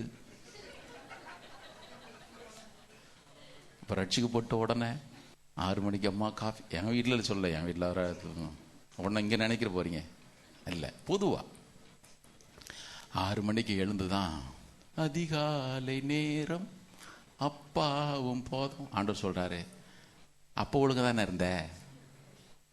அப்போ நீ 4 மணிக்கு எழுந்திருப்பண்ணா, இப்போ நீதியை செய்யும்படி நீ 3 மணிக்கு எழுந்திருக்கணும். நான் சொல்றதுக்கு யாரும் வசனப்பட வேண்டாம். ஆவியானவரே வசனத்தை எழுதி வச்சிருக்கிறார் பாருங்க. அவர் சொல்றாரு, நீ அசுத்தத்திற்கும் அக்கிரமத்திற்கும் அடிமைகளாக ஒப்பு கொடுத்தது போல இப்பொழுது பரிசுத்தமானதை நடப்பிக்கும்படி உங்கள் அவயவங்களை நீதிக்கு அடிமைகளாக ஒப்பு கொடுங்கள் அப்படின்றார். ஒப்பு கொடுங்க. அதை விட மேல காரியங்களை செய்யும்படி ஒப்பு கொடுங்க. நான் யோசிச்சு பார்ப்பேன். அப்போ தியேட்டரில் போய் டிக்கெட் எடுக்கிறது பாருங்க, அவ்வளோ பெரிய சாதனை மாதிரி. எல்லார் தோல் மேலும் ஏறிட்டு பலத்தவன் எல்லாரையும் வேலை கொள்கிற மாதிரி நம்ம இல்லை. ஆனா ஃபர்ஸ்ட் டைம் பைபிளை தூக்கிட்டு போறோம் பாருங்க. ஆண்டவர் ரட்சித்துட்டாரு. பைபிள்லாம் வீட்டில் ஆசையா வாசிக்கிறேன். ஆனா சர்ச்சுக்கு பைபிளை தூக்கிட்டு போனோம்னா அப்படி வெக்கமா இருக்குது. ஒரு பிளாஸ்டிக் பேக்ல சுத்தி அப்படியே போறது. ஆனா தியேட்டர் வாசல்ல டிக்கெட் கவுண்டர்ல ஏறி போகும்பொழுது பார்த்தீங்கன்னா என்னமோ பெரிய வீர தீரத்தை சாதிச்ச மாதிரி. பண்ணலையா? சில பேர் ரோட்ல நின்று சண்டை போடுறது பார்த்தீங்கன்னு வச்சுங்க அப்படி. ஆனா இயேசு உங்களை நேசிக்கிற பக்கத்துல பிரதர் ஷையா இருக்குது பிரதர், வெக்கமா இருக்குதா? மற்ற எல்லா கதையும் உனக்கு தெரியுமா? அவ என்ன சொன்னா தெரியுமா? அதுக்கெல்லாம் நம்ம வெக்கப்படுறதே இல்லை பாருங்க. ஆனா இயேசு உங்களை நேசிக்கிறாரு பிரதர், சிஸ்டர். இயேசு உங்களை நேசிக்கிறார். எது கவலைப்படுறீங்க? நான் உங்களுக்கு ஜெபம் பண்றேன், ஆண்டவர் உங்களுக்கு அற்புதம் செய்வார். பவுல் அதை தான் எழுதுறாரு. நீ அக்கிரமத்தை நடப்பிக்கிறக்கு உன் வாயை கொடுத்தல, அக்கிரமத்தை நடப்பிக்கிறக்கு உன் கண்களை கொடுத்தல, காதுகளை கொடுத்தல, காலை கொடுத்திய, கையை கொடுத்திய. உன்னை தேவன் ரட்சித்திருப்பார் என்று சொன்னால் அமலேக்கு எந்த அளவுக்கு நீ இம்பார்ட்டன்ஸ் கொடுத்து வெக்கம் இல்லாம செஞ்சியோ, நீதிய வெக்கம் இல்லாம ஆசையோட தைரியத்தோட செய்ய. முக்கியம் கவனிங்க, முக்கியம். அதான் சொல்றேன், ஒவ்வொரு நாளும் காலையில கையில மொபைல் போன் எடுக்கும் பொழுது இதை தான் பேச வேண்டியது. ஏன்னா இன்னைக்கு தான் எல்லாரும் இதை தான் ஆளுகை செய்யுது. காலையில கையில மொபைல் எடுக்கும் பொழுது ஆண்டவர்கிட்ட சொல்லுங்க, ஆண்டவரே அமலுக்கு எனக்கு தப்புறதுக்கு நீர் எனக்கு உதவி செய்யுங்க. அவர் சின்ன ஜபத்தோட தொடுவோமே. நான் உண்மையா சொல்றேன், காலையில எழுந்த உடனே ஆண்டவரே இன்னைக்கு இதுல இருந்து கொஞ்சம் தப்பிடணும் ஐயா, நீ வேண்டாம். சில நேரத்தில் ஃபேஸ்புக்கு நாங்கள் ஃபேஸ்புக் ஓப்பன் பண்ணி முதல் நாள் பார்த்தீங்கன்னா 3/4 மணி நேரம், அடுத்த நாள் ஃபேஸ்புக் ஓப்பன் பண்ணால் 3 மணி நேரம். அன்னைக்கு வச்சு ஆண்டவர் எனக்கு ஃபேஸ்புக்கும் வேண்டாம், நோட்புக்கும் வேண்டாம். நமக்கு இன்ன வரைக்கும் ஃபேஸ்புக் ஐடி இருக்குது, அது ஆக்டிவேஷனில் இருக்குதா இல்லையா எனக்கு தெரியாது. இயேசு நாமத்தில் நான் உண்மையாக சொல்கிறேன், எந்தெந்த காரியங்கள்லாம் வாழ்க்கையில் அமலேக்கா வருகிறதோ பிரதர், நீங்கள் கர்த்தர் ஆசீர்வதிப்பாருன்னு சொன்னால் நல்லா இருக்கும். கர்த்தர் ஆசீர்வதிதாங்க செய்வார். ஆனா அவர் ஆசீர்வாதத்தை நோக்கி முன்னேறி செல்வதற்கு என் வாழ்க்கையில் வர்ற அமலுக்கு நான் தடையா, அவன் எனக்கு தடையா இல்லாதபடிக்கு நான் பார்த்துக்கணுமே. ஏங்க நான் ஆசீர்வாதங்களை அனுபவிக்கிறேன், நான் இல்லைன்னு சொல்ல முடியாது. தேவன் கொடுத்த வெற்றி சிவந்த சமுத்திரத்தில் அனுபவிச்சேன், தேவன் கொடுத்த ஏலிம் அனுபவிச்சேன், தேவன் கொடுத்த மன்னாவை அனுபவிச்சேன், தேவன் கொடுத்த காடை அனுபவிச்சேன், தேவன் ரெவிதிமில கொடுத்த கண்மலையின் தண்ணீரையும் நான் பாருகினேன். ஆனா அடுத்த ஸ்டெப்புக்கு போகாம அந்த அமலுக்கு நடுவில் தடுத்துக்கிட்டே நிக்கிறானே. நாம நினைக்கிறோம் இதெல்லாம் பர்ஃபெக்டா இல்லாமல் பிரதர் ஆண்டவர் எனக்கு செஞ்சுப்பாரு. பர்ஃபெக்டாவே இருந்துட்டு போங்க. ஆனா அமலேக்கினை நாம மேற்கொண்டே தீரணும் பாருங்க. அமலேக்கினை ஜெயிச்சு தான் தீரணும். நல்லா பாருங்க, வேதம் சொல்கிறது இந்த மாம்சத்தினுடைய கிரியைகள் முழுவதையும் நாம தெரிஞ்சுக்கணும். எந்தெந்த விதத்துல நாம மாம்சன உடனே எல்லாரும் நினைப்பாங்க பாவம்னா நமக்கு சொன்ன உடனே சிலது தெரியும். விசாரக்காரனா இருக்கக்கூடாது, வேசிக்காரனா இருக்கக்கூடாது. எழுதுங்க எல்லாரும் கலாத்தியர் 5வது அதிகாரம். அமலேக்கின் கிரியைகள் வெளியரங்கமா இருக்கின்றன. எடுங்க எல்லாரும் எடுங்க, வாசிப்போமா? எல்லாரும் சேர்ந்தே வாசிக்கிற நல்லதுன்னு நினைக்கிறேன். ஏன்னா யாருன்னா எஸ்கேப் ஆயிடக்கூடாது. 19வது வசனம் வாசிப்போமா? மாம்சத்தின் கிரியைகள் வெளியரங்கமா இருக்கின்றன, அவையாவன விபச்சாரம், நோ எஸ்கேப்டு, வேசித்தனம் எஸ்கேப்டு, அசுத்தம் எஸ்கேப்டு, காம விகாரம் எஸ்கேப்டு, விக்கிரக ஆராதனை தப்பிட்டம் பிரதர், பில்லி சூனியம் அது 1-2 பேர்கிட்ட கேட்கணும், பகைகள் இல்ல பிரதர். இங்க சொல்லுங்க பாப்பா, ஒரு கை தூக்கிறாதீங்க, என்கிட்ட பகையே இல்ல பிரதர். அடுத்தது சொல்றாரு பாருங்க, விரோதங்கள். சர்ச்சுக்குள்ள இன்னும் பார்த்து பிரைஸா சொல்ல முடியாத அளவுக்குலாம் ஆளுங்க இருக்கிறீங்க எனக்கு தெரியும். அல்லது நீங்க பிரைஸ்லான்னு சொல்றது உதட்டுல இருந்து வருது. வசனம் சொல்லுது பாருங்க, அமலேக்கிய நிக்கிறான். சொல்லுது. நம்ம உடனே முதல்ல 3 பாவத்தை வாசிச்சுட்டு ஐ எம் மிஸ்டர் பர்ஃபெக்ட். என்ன? விபச்சாரம் இல்ல, வேசித்தனம் இல்ல, அசுத்தம் இல்ல, காம விகாரம் இல்ல, விக்கிரகாராதனை கிடையாது. விக்கிரகாராதனை நான் சொல்லிட்டேன், வெறுமனே கல்லை மண்ணை வச்சு கும்புறது மாத்திரம் நினைக்காதீங்க. தேவனுக்கும் உங்களுக்கு நடுவுல விக்கிரகாராதனை நான் பொருளாசைன்னு வேதம் சொல்லுகிறது. பொய்யான மாயைகளை பற்றுக்குள்ளவர்கள் தங்களுக்கு ஒரு கிருபை போக்கிருக்கிறார்கள். யோனால வாசிக்கிறோமே, விக்கிரகங்கள்னு சொல்றது எல்லாமே அந்த இடத்துல மாயைன்னு சொல்ற எல்லாமே விக்கிரகம். நான் சொன்னேன் உங்களுக்கு கீழ்ப்படியாம இருக்கிறது விக்கிரகம் தான் சாமுவேல் சொல்றாரு. இப்ப வாசிங்க பார்ப்போம். விபச்சாரம், வேசித்தரம், அசுத்தம், காம விகாரம், விக்கிரகாராதனை, பில்லி சூன்யம், பகைகள், வாசிங்க, விரோதங்கள். செத்தா கூட மூஞ்சில முழிக்காத சொன்னோமா சொல்லியா? கவனிங்க. வைராகியங்கள், கோபங்கள், சண்டைகள், பிரிவினைகள், மார்க்க பேதங்கள், பொறாமைகள். சரி, இது பரவாயில்ல, எஸ்கேப்டு. ஆனால் ஒன்று தெரியும், அடுத்தவன் பேரை கெடுக்கிறதே கொலைக்கு சம்பந்தம் தெரியும்ல. இயேசு சொன்னார், சகோதரரை பார்த்து மதிகிடனேன்னு சொல்றவன் அவன் மனுஷ கொலை பாதகன், கொலை செய்யறவன். கவனிங்க. சண்டைகள், பிரிவினைகள், மார்க், பொறாமைகள், கொலைகள், வெறிகள், களியாட்டுகள் முதலானவைகளே. இப்ப வாசிங்க, எல்லாரும் சேர்ந்து வாசிங்க. இப்படிப்பட்டவைகள்னா மொத்தமா இல்ல, இதுல ஒன்னு செஞ்சா கூட, ஒன்னு இருந்தா கூட, கவனிக்கணும், ஒன்னு இருந்தா கூட இப்படிப்பட்டவைகளை. ஆமா, இதுல இது ஃபர்ஸ்ட் சின்னு, இது ஃபர்ஸ்ட் கிரேட் சின்னு, இது செகண்ட் கிரேட் சின்னு ஆவியானவர் சொல்லவே இல்லை. பட்டியல் போட்டாரு, மகனை அது இருந்தாலும் சரி இது இருந்தாலும் சரி அவர் சொல்றாரு. இப்ப வாசிங்க. இப்படிப்பட்டவைகளை செய்கிறவர்கள் தேவனுடைய ராஜ்யத்தை சுதந்திரிப்பது இல்லை என்று முன்னே நான் சொன்னது போல. ஏன்னா பவுல் பிரசங்கம் பண்ணிட்டார். என்ன பிரசங்கம் பண்ணிட்டாரு? அப்பா, பகை விரோதமெல்லாம் இருந்துச்சுன்னா, உனக்குள்ள கசப்பு இருந்துச்சுன்னா நீ தேவ ராஜ்யத்திற்கு போகவே மாட்ட. பஸ்ட்னு சொல்லியிருந்தா அவன் ஆக்கினைக்கலாக தீர்க்கிற பிரசங்கியாரு, பாஸ்டரா அவரு என்னங்க இப்படி பேசுறான்னு சொல்லுவீங்க. பவுலும் அப்படிதான் பேசிட்டாரு. நான் நினைக்கிறேன் கலாத்தியர் சபையில் ஒரு 10 பேர் இப்படி பேச ஆரம்பிச்சிருப்பான். என்னங்க இவ்வளவு கடுமையா பேசுறாரு. பவுல் அங்க போய் கடிதத்தில் எழுதுறாரு, இங்க பாரு மகனே, நான் கொஞ்சம் உணர்ச்சி வசப்பட்டு பேசிட்டேன், கொஞ்சம் வித்ரா பண்ணிக்கலாம் பேசல. அவர் சொல்றாரு, முந்தி சொன்னது போல தான் இப்பவும் சொல்றேன். ஏன்னா அன்னைக்கு சபையில பிரசங்கம் பண்ணதும் ஆவியானவர் தான், இன்னைக்கு என் கை மூலமா எழுதுறவர் ஆவியானவர் தான். இப்ப வாசிக்கிற உங்களுக்கு பூரியும் பாருங்க, எடுங்க. ஏன்னா எதெல்லாம் ஒண்ணு விட்டுட்டு அவர் சொல்லிட்டார், தேவராஜ்யத்துக்கு நீ போகவே முடியாது. இன்னொருத்தர சொல்றா, இயேசு வரும்பொழுது போகவே முடியாது, ஆணித்தரமா அடிச்சு சொல்றாரு. இப்ப வாசிக்கிறேங்க, கவனிங்க. விபச்சாரம் செய்கிறவர்கள் தேவனுடைய ராஜ்யத்தை சுதந்திரிப்பது இல்லை. கரெக்டா? எனக்கு கமா போட்டோன்னா நமக்கு கொஞ்சம் எஃபெக்ட் குறையுதாங்க. அடுத்தது கவனிங்க. வேசித்தனம் பண்ணுகிறவர்கள் தேவராஜ்யத்தை சுதந்திரிப்பது இல்லை. அசுத்தமாக இருக்கிறவர்கள் தேவராஜ்யத்தை சுதந்திரிப்பது இல்லை. காம விகாரம், இப்படி பின்னால வரம் பாருங்க. பகையோடு இருக்கிறவர்கள் தேவராஜ்யத்தை சுதந்திரிப்பது இல்லை. இப்ப சொல்லுங்க பாப்போம். அல்லேலூயா. ஜான்சன் பத்திர லைஃப்க்கு ஆண்டவர் அல்லேலூயா சொல்லுங்க. இப்போ கவனிங்க. விரோதத்தோடு இருக்கிறவர்கள் தேவராஜ்யத்தை சுதந்திரிப்பது இல்லை. அல்லேலூயா வரலையே. அடுத்து பாருங்க. ஏன்னா கம்மா போட்டு படிச்சீங்கன்னா உங்களுக்கு அவ்வளவு சீரியஸ்னஸா தெரியல பாருங்க. அடுத்தது சொல்றாரு, வைராக்கியத்தோடு இருக்கிறவர்கள். சில பேர் வைராக்கியத்துக்கு, பிரதர் என்ன பத்தி உங்களுக்கு தெரியாது பிரதர், நான் சீன்னு சொல்லிட்டு அவ்வளவுதான் சொல்றாரு பாருங்க. வைராக்கியத்தோடு இருக்கிறவர்கள் தேவ ராஜ்யத்தை சுதந்திரிப்பது இல்லை. அடுத்தது என்ன சொல்றாரு சொல்லுங்க, வாசிங்க, நீங்களே வாசிங்க, நான் சொல்ற மாதிரி சொல்லுங்க. கோபப்படுகிறவர்கள் தேவராஜ்யத்தை சுதந்திரிப்பது இல்லை என்று முன்பு சொன்னது போல இப்போதும் பவுலடியார் சொல்லுகிறார்.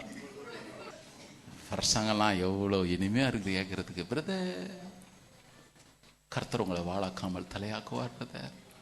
நீங்க இருக்கிற மாதிரியே இருந்துட்டு போங்க பிரதர். இயேசு கோவப்பட்டு சாட்டை எடுத்து அடிக்கலையா பிரதர்? அவர் அடிச்சாரு. ஆனா இங்க பரிசுத்தாவின் இப்படி எழுதி வச்சிருக்கிறாரு. கவனிங்க.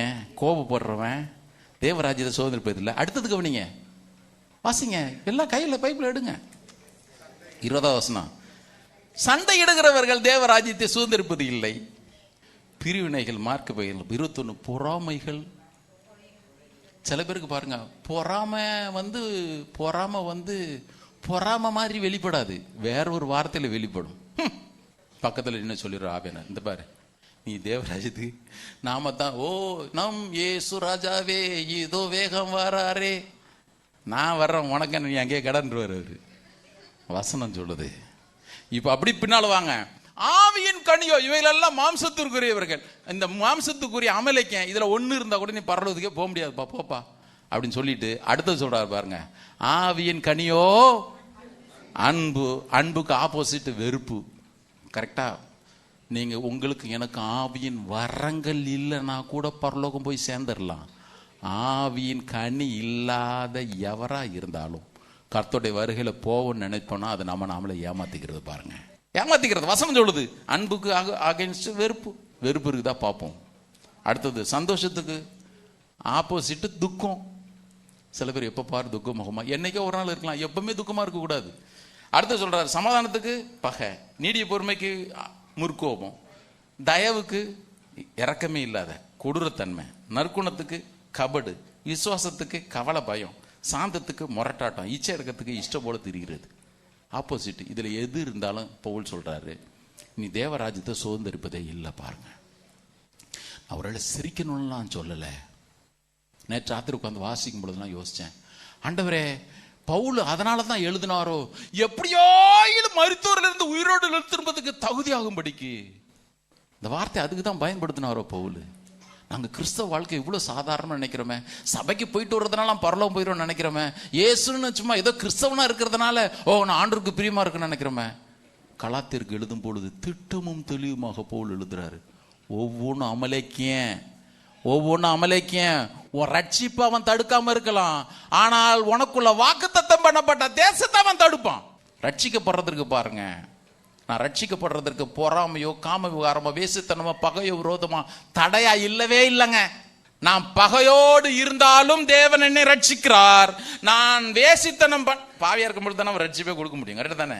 வேசிக்கல நான் இருக்கும் பொழுது ரட்சிக்கிறார், விரோதத்தோடு இருக்கும் பொழுது ரட்சிக்கிறார், சகல விதமான கபடுகளோடு இருக்கும் பொழுது தேவன் என்னை ரட்சிக்கிறார். தேவன் என்னை ரட்சிப்பதற்கு எனக்கு குவாலிஃபிகேஷன் எனக்கு தேவையில்லை. ஆனால் அவருடைய மனவாட்டியை நான் மாறணும்னா எனக்கு குவாலிஃபிகேஷன்லாம் தேவைப்படுது. பாருங்க, அதனால தான் வேதம் சொல்லுகிறது உங்களுடைய மனம் புதிதாக இருந்தனாலே நீங்கள் மறுரூபமாகுங்கள்.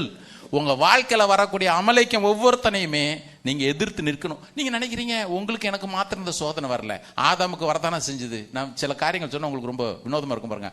ஆதாமுக்கு இருக்குதான் செஞ்சது. ஆண்டவர் அங்கேயும் ஆவிக்குரிய காரியத்தை வச்சாரு, அங்கேயும் மாம்சத்துக்குரிய காரியத்தை வச்சாரு. ஐயோ நான் மாம்சமே போதும்பா. ஏன்? அந்த கனி பார்க்கிறதற்கு அவ்வளவு இனிமையா இச்சிக்கப்படத்தக்கதாக இருந்ததுன்னு வசனம் சொல்லுது. ஜீவ விருட்சம் அவ கண்களை இச்சிக்கவே இல்லை, ஆவிக்குரிய காரியம் இச்சிக்கவே இல்லை. அது புசிப்புக்கு இனிமையா இருக்குதான் அவன் நினைக்க கூட இல்லை. ஆனா இந்த ஃப்ரூட் ஆஃப் நாலேஜ், அது ட்ரீ ஆஃப் நாலேஜ், அது மாத்திரம் பாருங்க அப்படியே அட்ராக்ட் பண்ணிக்கிட்டே இருக்குது. எதை தெரிந்து கொள்ள போறேன் அவ சொல்ற நம்மளுக்கே தெரிஞ்சுங்க. சரி, அப்படி ஆபிரகாமுக்கு வாங்க. ஆபிரகாமுக்கு வரும்பொழுது நம்ம எல்லாருக்குமே தெரியும், ஆபிரகாம் லைஃப்லயும் 2 வந்துச்சு. ஒன்னு மாம்சம், ஆகார் மூலமாக பிறந்த இஸ்மவேலு, மற்றொன்று ஆவிக்குரிய பிரகாரமாக பிறந்த ஈசாக்கு. இப்போ 2ல எதங்க நான் டிசைட் பண்ணணும்? வாசிடலாமா? கலாத்தியர் 4வது அதிகாரம் 22வது வசனம். சீக்கிரம் கலாத்தியர் 4:22 வாசிங்க. ஆபிரகாமுக்கு 2 குமாரர்கள் இருந்தார்கள் என்று எழுதியிருக்கிறதே. ஒருவன் அடிமை, ஒருவன் மாம்சத்தின்படி பிறந்தவன், இன்னொருத்தன் சுயாதீனம் உள்ள, இன்னொரு ஆவிக்குரிய பிரகாரமாக பிறந்தவன். கலாத்தியர் 4:29 வாசிங்க. ஆகிலும் மாம்சத்தின்படி பிறந்தவன், நல்லா கவனிங்க, அங்க அடிமைத்தனம் சுயாதீனம் போட்டிருக்கு, இங்க அழகா மாம்சன்ற வார்த்தையை பயன்படுத்துறாரு பாருங்க. 29 வாசிங்க. ஆகிலும் மாம்சத்தின்படி பிறந்தவன் ஆவியின்படி பிறந்தவனை அப்பொழுது துன்பப்படுத்தினது போல இப்பொழுது நடந்துதான் வருது. என்ன பண்றது? நீங்க ஆவிக்குரிய நடந்தா நம்மளை முட்டாள் தான் சொல்லுவான். அவன்லாம் ஆபீஸ்ல இருக்கிற 99 பேர் போட்டு கொடுக்குறவனா இருக்கும் பொழுது நான் மாத்திரம் யோசிப்பை போல இருந்தேன்னா இருக்க முடியுமா? சொல்லுங்க. வசனம் சொல்லுது, அன்னைக்கு துன்பப்படுத்தினது போல இன்னைக்கும் துன்பப்படுத்திட்டு தான் இருக்கிறான். பிரதர், இருக்கிற 9 பேர் லஞ்சம் வாங்குறான் பிரதர், நான் ஒருத்தன் வாங்குறது இல்லை. அவன் சொல்லுவான் பொழைக்க தெரியாதவன், அவன் போட்டு கொடுத்து மேல வந்துடுறான். லஞ்சம் வாங்கி வீட்டை கட்டிடுறான். இவன் ஒருத்த மாத்திரம் பைத்தியக்காரனா இருக்கிறான். பவுல் எழுதுறாரு, என்ன பண்றதுப்பா, அன்னைக்கு மாம்சத்தின்படி பிறந்தது ஆவிக்கு பிறந்தத அன்னைக்கு எப்படி இன்சல்ட் பண்ணி பேசிச்சோ அவமானப்படுத்துச்சோ இன்னைக்கு நடக்கத்தான் செய்யுது. பட் ஆபிரகாம் வாழ்க்கையில டிசைட் பண்ற ஒரு நேரம் வந்துச்சு பாருங்க. திடீர்னு சாராள் வந்தா 21 ஆதியாகமம் 21:9, பின்பு எகிப்து தேசத்தாலாகிய ஆகார் ஆபிரகாமுக்கு பெற்ற குமாரன் இஸ்மவேல் ஈசாக்கை பரியாசம் பண்ணுகிறதை சாராள் கண்டு ஆபிரகாமை நோக்கி, இந்த அடிமை பெண்ணையும் அவள் மகனையும் புறம்பே தள்ளும், இந்த அடிமை பெண்ணின் மகன் என் குமாரனாகிய ஈசோக்கோட சுதந்திரவாளியா இருப்பதே இல்லை. இந்த கேட்ட உடனே ஆபிரகாமுக்கு கொஞ்சம் துக்கமா இருந்துச்சுன்னு வசனம் சொல்லுது. பட் ஒன்று ஆண்டோட்ட போய் கேட்டோன்னு சொல்லிட்டார், எப்பா இதுக்கு முன்னோட்டி தான் நான் சொன்னதை கேட்கல. இன்னொருத்தர் சொல்லிருந்தா, இதுக்கு முன்னோட்டி சாரா சொன்னதை கேட்டல, இப்பவும் கேட்டு போ. சில நேரத்தில் பாருங்க, ஆண்டவர் இதெல்லாம் டீல் பண்ற விஷயம் ரொம்ப நல்லா இருக்கும் பாருங்க. பாலை உன் கோட்டில் அடிச்சு நீ தானே சொன்ன, நீ இதுக்கு இன்னும் இதுக்கு முன்னாடி என்னமோ சாரால் சொன்னதை கேட்கவே கேட்காத மாதிரி பேசுற, கேட்டு அனுப்பிச்சிரு. ஆண்டவர் கவனிங்க, அது எப்படி பண்ணி அனுப்பலாம், அவன் உனக்கு பிறந்தவன் தானே, கொஞ்சம் கருணை காட்டு. நல்ல கவனிங்க, ஆவிக்குரிய ஒரு தீர்மானத்தை எடுக்க வரும் பொழுது மாம்சத்தை பிரிகிறது துக்கமே ஆனாலும் ஆண்டவர் அதில் ஒரு நாளும் இரக்கம் காட்டுறதே இல்லை. ஆபிரகாம் செஞ்சதை பாவமா நினைக்கவும் இல்லை. நாம இருந்தா சொல்லியிருப்போம், ஆபிரகாம் மனுஷனா, அவன் பெத்த பிள்ளைய இத்தனை நாள் வாழ்ந்த 16 வருஷம் வாழ்ந்த இந்த பெண்மணியை எப்படி தேசாந்திரி அனுப்பிச்சிட்டானே. கத்த சொல்ல, அனுப்பிச்சிட்டு போ, உனக்கு என்ன, உன் வாழ்க்கையில் மாம்சம் இருக்கக்கூடாதுன்னா இருக்கக்கூடாது தான். தேவன்கிட்ட போயிட்டு அங்கெல்லாம் இறக்கம் பேசினா நான் என்ன சொன்னோன்னு செஞ்சிரு போய். நல்லா கவனிக்கணும். சரி, இவன் தான் இப்படி இருந்தான் ஆபிரகாம். ஈசாக்குக்கு அதே சோதனை வருது பாருங்க. ஒன்று மாம்சம் ஏசா, ஒன்று யாக்கோபு. எதங்க தெரிந்து கொள்றது? ஈசாக்குக்கு ஆசை ஃபுல்லா மாம்சத்தை தெரிந்து கொள்றது தான். ஈசாக்கு ஆசை ஃபுல்லா ஏசாவை ஆசீர்வதிக்கணும். கர்த்தருக்கு ஸ்தோத்திரம். தேவன் அவன் மேல வச்ச தயவு, உன் வாழ்க்கையில் அமலக்க வேண்டாம்டா, உன் வாழ்க்கையில மாம்சம் வேண்டாம், என் சித்தம் என்னவோ அது நிறைவேறிட்டு போகட்டும். யோசிச்சு பாருங்க, இப்போ யாக்கோபனுடைய வாழ்க்கையில் அதே காரியம் வருது. ஒரு பக்கம் மாம்சம், யாக்கோபனாலே மாம்சம் தான், எத்தன் ஃபுல்லா உலக பிரகாரமான காரியம், உலக பிரகாரமான அந்த கால்குலேஷன் எல்லாம் இருந்துகிட்டே இருக்கும். இன்னொரு பக்கம் தேவன் அவனை உடைச்சி யாப்போக்கு நதியண்டையிலே இஸ்மவேலாக மாற்றினார், ஆவிக்குரிய மனுஷனாக மாற்றினார். இது யாக்கோபு என்பவன் பழைய சுபாவத்தை உடையவன், இஸ்ரவேல் என்பவன் ஒருவன் கிறிஸ்துவுக்குள் இருந்தால் புதிய சிருஷ்டியா இருக்கிறான், பழையவைகள் ஒளிந்து போயின எல்லாம் புதியதாயின. 2 கொரிந்தியர் 5:17 வாசிக்கிற மாதிரி அவன் புதிய சிருஷ்டியாய் மாற்றினவன். அவனுடைய மரணத்தை பாருங்க, 2 வசனங்கள் ஆவியானவர் பயன்படுத்துறார். வாசிக்கலாமா? ஆதியாகமம் 49வது அதிகாரம், ஜெனிசிஸ் சாப்டர் 49 verse 33. நல்லா கவனிக்கணும். என்ன வார்த்தை போட்டிருக்கு? என்ன வார்த்தை, என்ன பேர் போட்டிருக்கு? பழைய மனுஷன். கரெக்டா? யாக்கோபு தன் குமாரருக்கு கட்டளையிட்டு முடித்த பின்பு தன்னுடைய கால்களை நீட்டி மடக்கி கொண்டு உயிர் போய் தன்னுடைய அவ்வளவுதான்.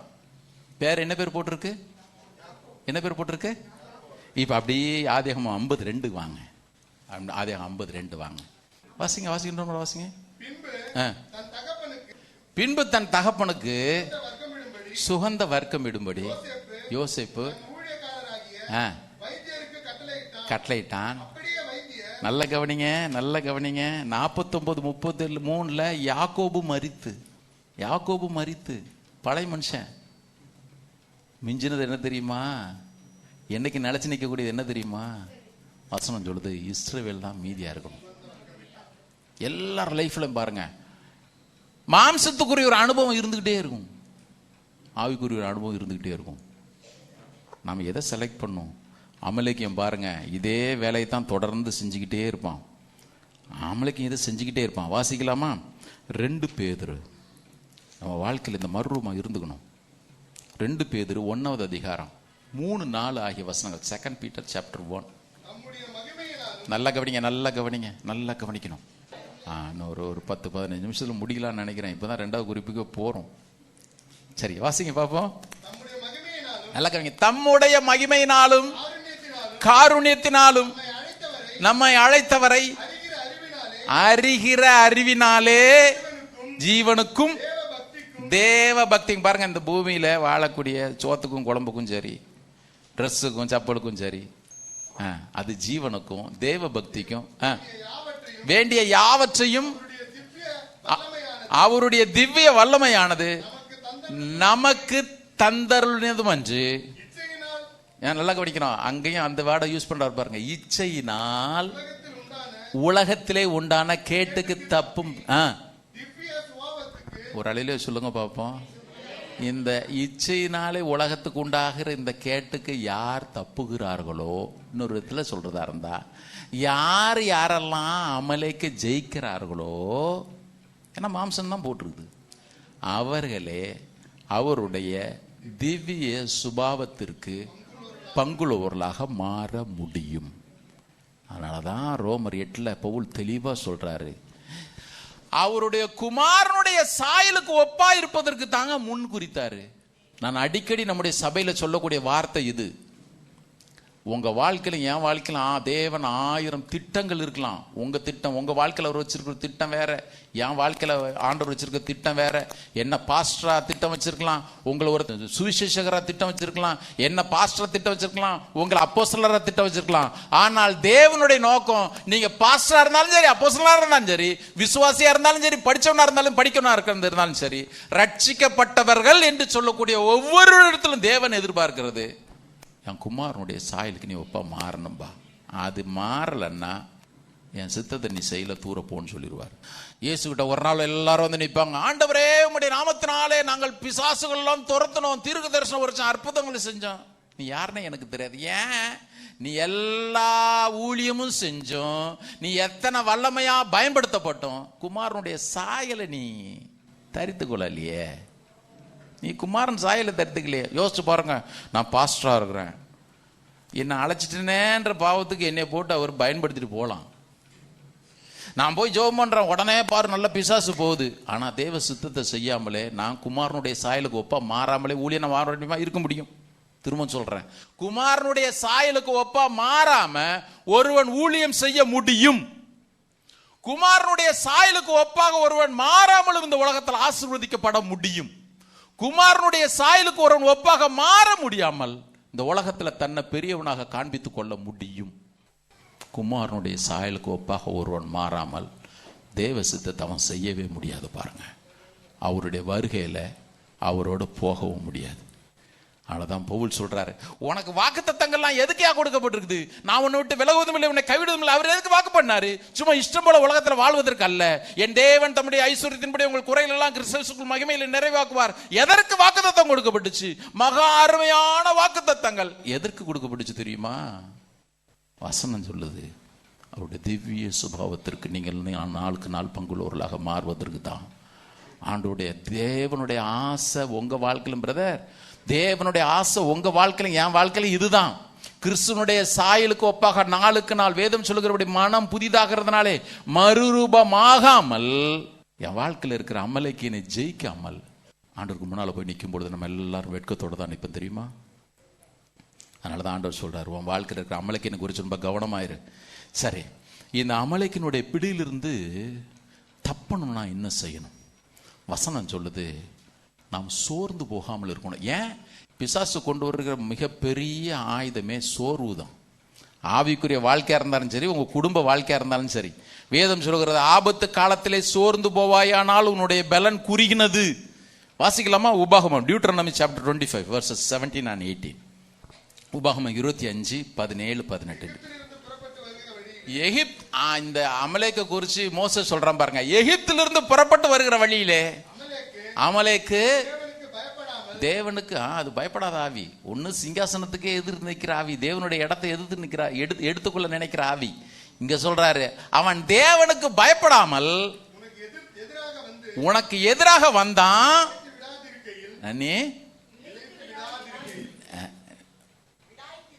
நீ விடாய்த்திருக்க களைச்சு போய் இருக்கும் பொழுது பின் வருகிற உன்னுடைய பாளையத்தில் உள்ள பலவீனரை எல்லாம் எங்க வெட்டினா சொல்லுங்க பாப்போம்.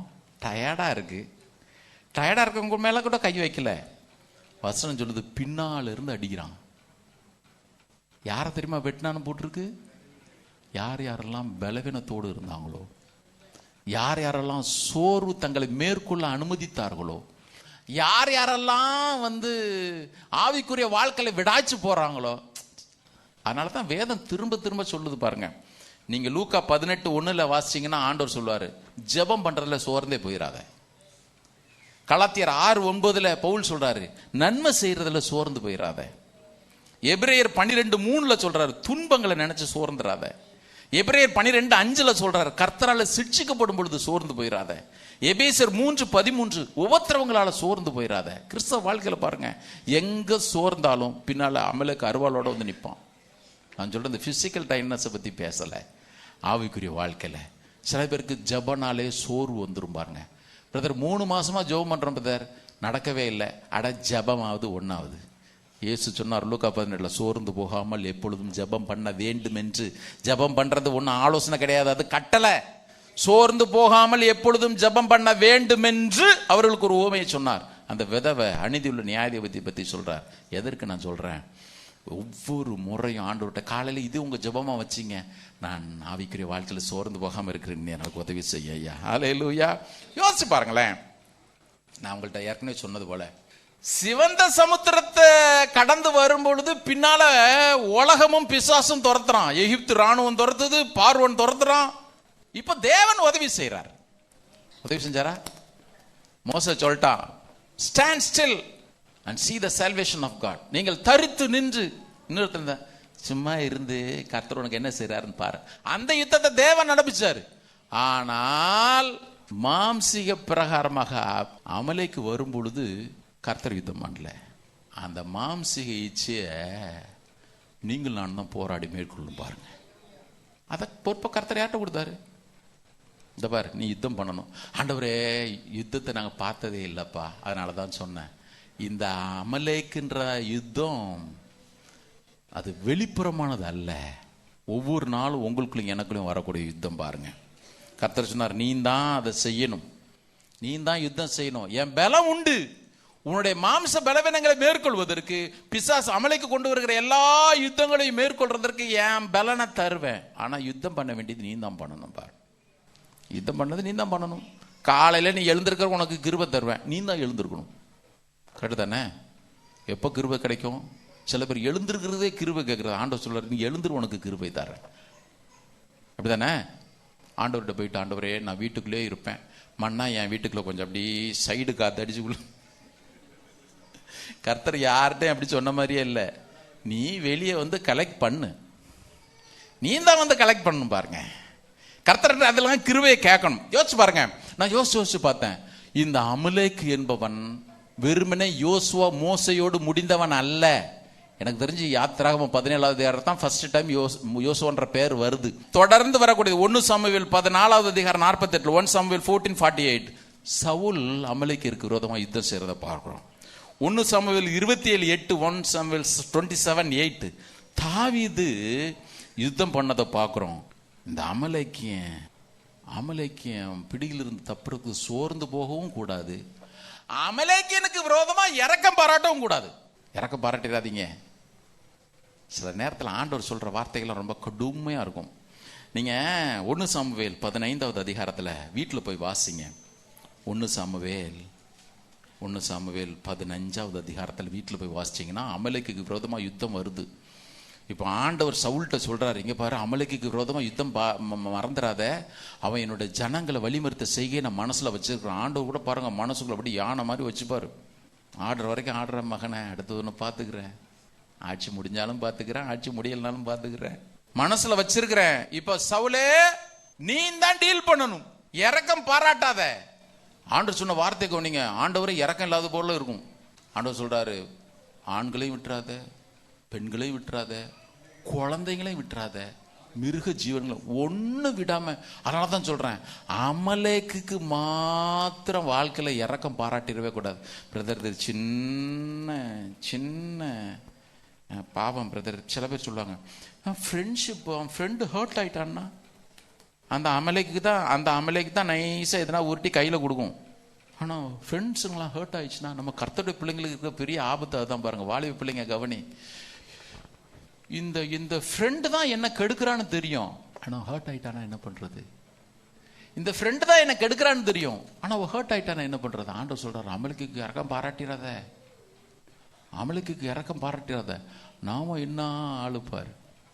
சவுல் யுத்தத்துக்கு போனா, அமலேக்கின் ராஜாவாகிய ஆகாகை உயிரோட பிடித்தான். அவனை கொண்டு போய் ஓரம் தள்ளி வச்சுட்டு இருக்கிறதுல பெஸ்டான ஆடு மாடு எல்லாத்தையும், எதெல்லாம் தேவன் இறக்கம் பாராட்டாதுன்னு சொன்னாரோ எல்லாத்தையும். அமலேக்கு எவ்வளவு டேஞ்சர் பாருங்க. இவன் ஆசைப்பட்டு இந்த பயிலுக்கே மொத்தமா அழிவு வர்ற மாதிரி ஆயிடுச்சு. இருக்கிறதுலே பெஸ்டான ஆடு மாடு எல்லாத்தையும் சேர்த்து வச்சுட்டான், முடிச்சிட்டான் அமலேக்க. எதற்கு சொல்றேன்? சில பேர் லைஃப்ல பாருங்களேன், அழிக்க வேண்டிய காரியத்தெல்லாம் பெஸ்ட்னு ஒதுக்கி வச்சிருப்போம். ஆண்டவர் பாவத்தை பத்தி பேசுறாரா, எதெல்லாம் ஒண்ணுக்காவது அதெல்லாம் விட்டுறது. ஆண்டவரே, நீ உங்களை பாதிக்காத காரியத்தெல்லாம் பொருத்தனை பண்ணிடுறது. கரெக்ட் தானே? உங்களை எதெல்லாம் நீங்க பாருங்க, நிறைய பேர் பொருத்தனை பண்றதெல்லாம் பாருங்க. இன்னைக்கு ஒரு பொருத்தனை பண்ணோம்னா ஒரு நாளைக்கு ஃபோன் அட்டன் பண்றதை தவிர இந்த மொபைலை அட்டன் பண்ண மாட்டேன்னு ஒரு பொருத்தனை பண்ணீங்கன்னு வச்சுங்க, சத்தத்தை காணும். அதுதான் நல்ல பொருத்தனை. இந்த பொருத்தனை பண்ணாம, ஆண்டவரே நாளையிலிருந்து ஒரு 5 நாளைக்கு என் மாமியார்கிட்ட பேச மாட்டேன், அதெல்லாம் நசல் கொண்டதை அழிச்சு போடுறது பாருங்க. அது ஈஸியா வெட்டி போட்டுடலாம். நம்ம எப்பவுமே பாருங்க, ஆண்டவர்கிட்ட பண்ற பொருத்தெல்லாம் நம்மளை பாதிக்காதது தான். அதனாலதான் மார்க் 12 லூக்கா 21 ஆண்டவர் அந்த ஏழை விதவை 2 செப்பு காசை போட்டால் அவளை ரொம்ப பெருமையா பேசினார். ஏன் சொல்லுங்க பாப்போம்? அவ தன்னை பாதிக்கிறத போட்டா. எல்லாரும் கொடுத்தாங்க, 1000 கொடுத்தவன் இருக்கிறான், 1,00,000 கொடுத்தவன் இருக்கிறான், கோடி கொடுத்தவன் இருக்கிறான். ஒருத்தனை கர்த்தர் அப்ரிஷியேட் பண்ணல. ஏன் சொல்லுங்க? அவன் போடுறது அவனை பாதிக்கவே இல்லை, அவனை பாதிக்கவே இல்லைங்க. அவன் போட்டது அவளை பாதிச்சுது. ஏன்? இன்னைக்கு போட்டுனா நாளைக்கு அவர் கொடுத்தா தான் உண்டு, இல்லைன்னா நானும் என் பிள்ளைங்க எல்லாம் பட்னியா கிடக்கணும். கொண்டு போட்டா பாருங்க. மறுபடியும் சொல்றேன், உங்களையும் என்னையும் வருத்தப்படுத்தாத எதுவுமே பொருத்தனைக்குள்ள சேரவே சேராதுங்க. ஐயோ பிரதர், ஒரு பொருத்தனை காணிக்க பேட்டில் போடுங்கன்னு சொல்றதுக்கு நான் இல்லை. உங்களையும் என்னையும் பாதிக்காத ஒன்றை நீங்கள் பொருத்தனை பண்ணாதீங்கன்றேன். உங்களையும் என்னையும் வருத்தப்படுத்தணும். பலினா என்ன? வெட்டினா வலிக்கணும். வெட்டினா வலிக்கவே இல்லாத எப்படிங்க பலியாக முடியும்? கரெக்டா? ஏங்க, வெட்டினா வலிக்கவே இல்லை.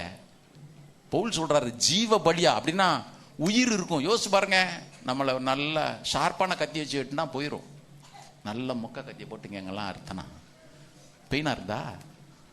பவுல் அதை தான் பேசுறாரு. உயிர் இருக்கும், பலி செலுத்துற வலியும் இருக்கும். உன்னை வருத்துற, உன்னை வலி உண்டாக்குறத உன் வாழ்க்கையில இருந்து புட்டிங்கி எடுத்தா தான் நீ பண்றதெல்லாம் புத்தியுள்ள ஆராதனையா இருக்கும். கரங்களுக்கு கருத்து அல்ல சொல்லுவோமா? பாவத்தை அழிக்கிறதுல ஆண்டவராக தான் சொல்றாரு. இங்க பாருப்பா, உனக்கு கம்ஃபர்டபுளா இருக்கிறதெல்லாம் ஒட்ட வச்சுக்காத, உனக்கு எதெல்லாம் லாபமா இருக்கோ அதெல்லாம் ஒட்ட வச்சுக்காத. ஆண்டவரே, சில பேர் பாருங்க, ஆபீஸ்ல போய் லஞ்சம் வாங்குறது தான் அவங்களுக்கு பெரிய ஆசீர்வாதம், அதுல பொருத்தனை பண்ணணும். அதை விட்டுட்டு ஆண்டவரே நாளைக்கு நான் திட்டுறதை விட்டுறேன்னா ஆண்டவர் சொல்லுவாரு, உன்னிடத்துல ஒரு குறை உண்டு. செய்யறது ஈஸியா இருக்குதே. ஐஸ்வர்யனாகிய வாலிபன் வந்தான், சிறு வயது முதல் எல்லாத்தையும் கை கொள்றாங்க, அதெல்லாம் எனக்கு ஈஸியா இருக்குது. ஈஸியா இருக்குது. பொய் சொல்லாம இருக்கிறது ஈஸியா இருக்குது. விபச்சாரம் செய்யாம இருக்கிறது ஈஸியா இருக்குது.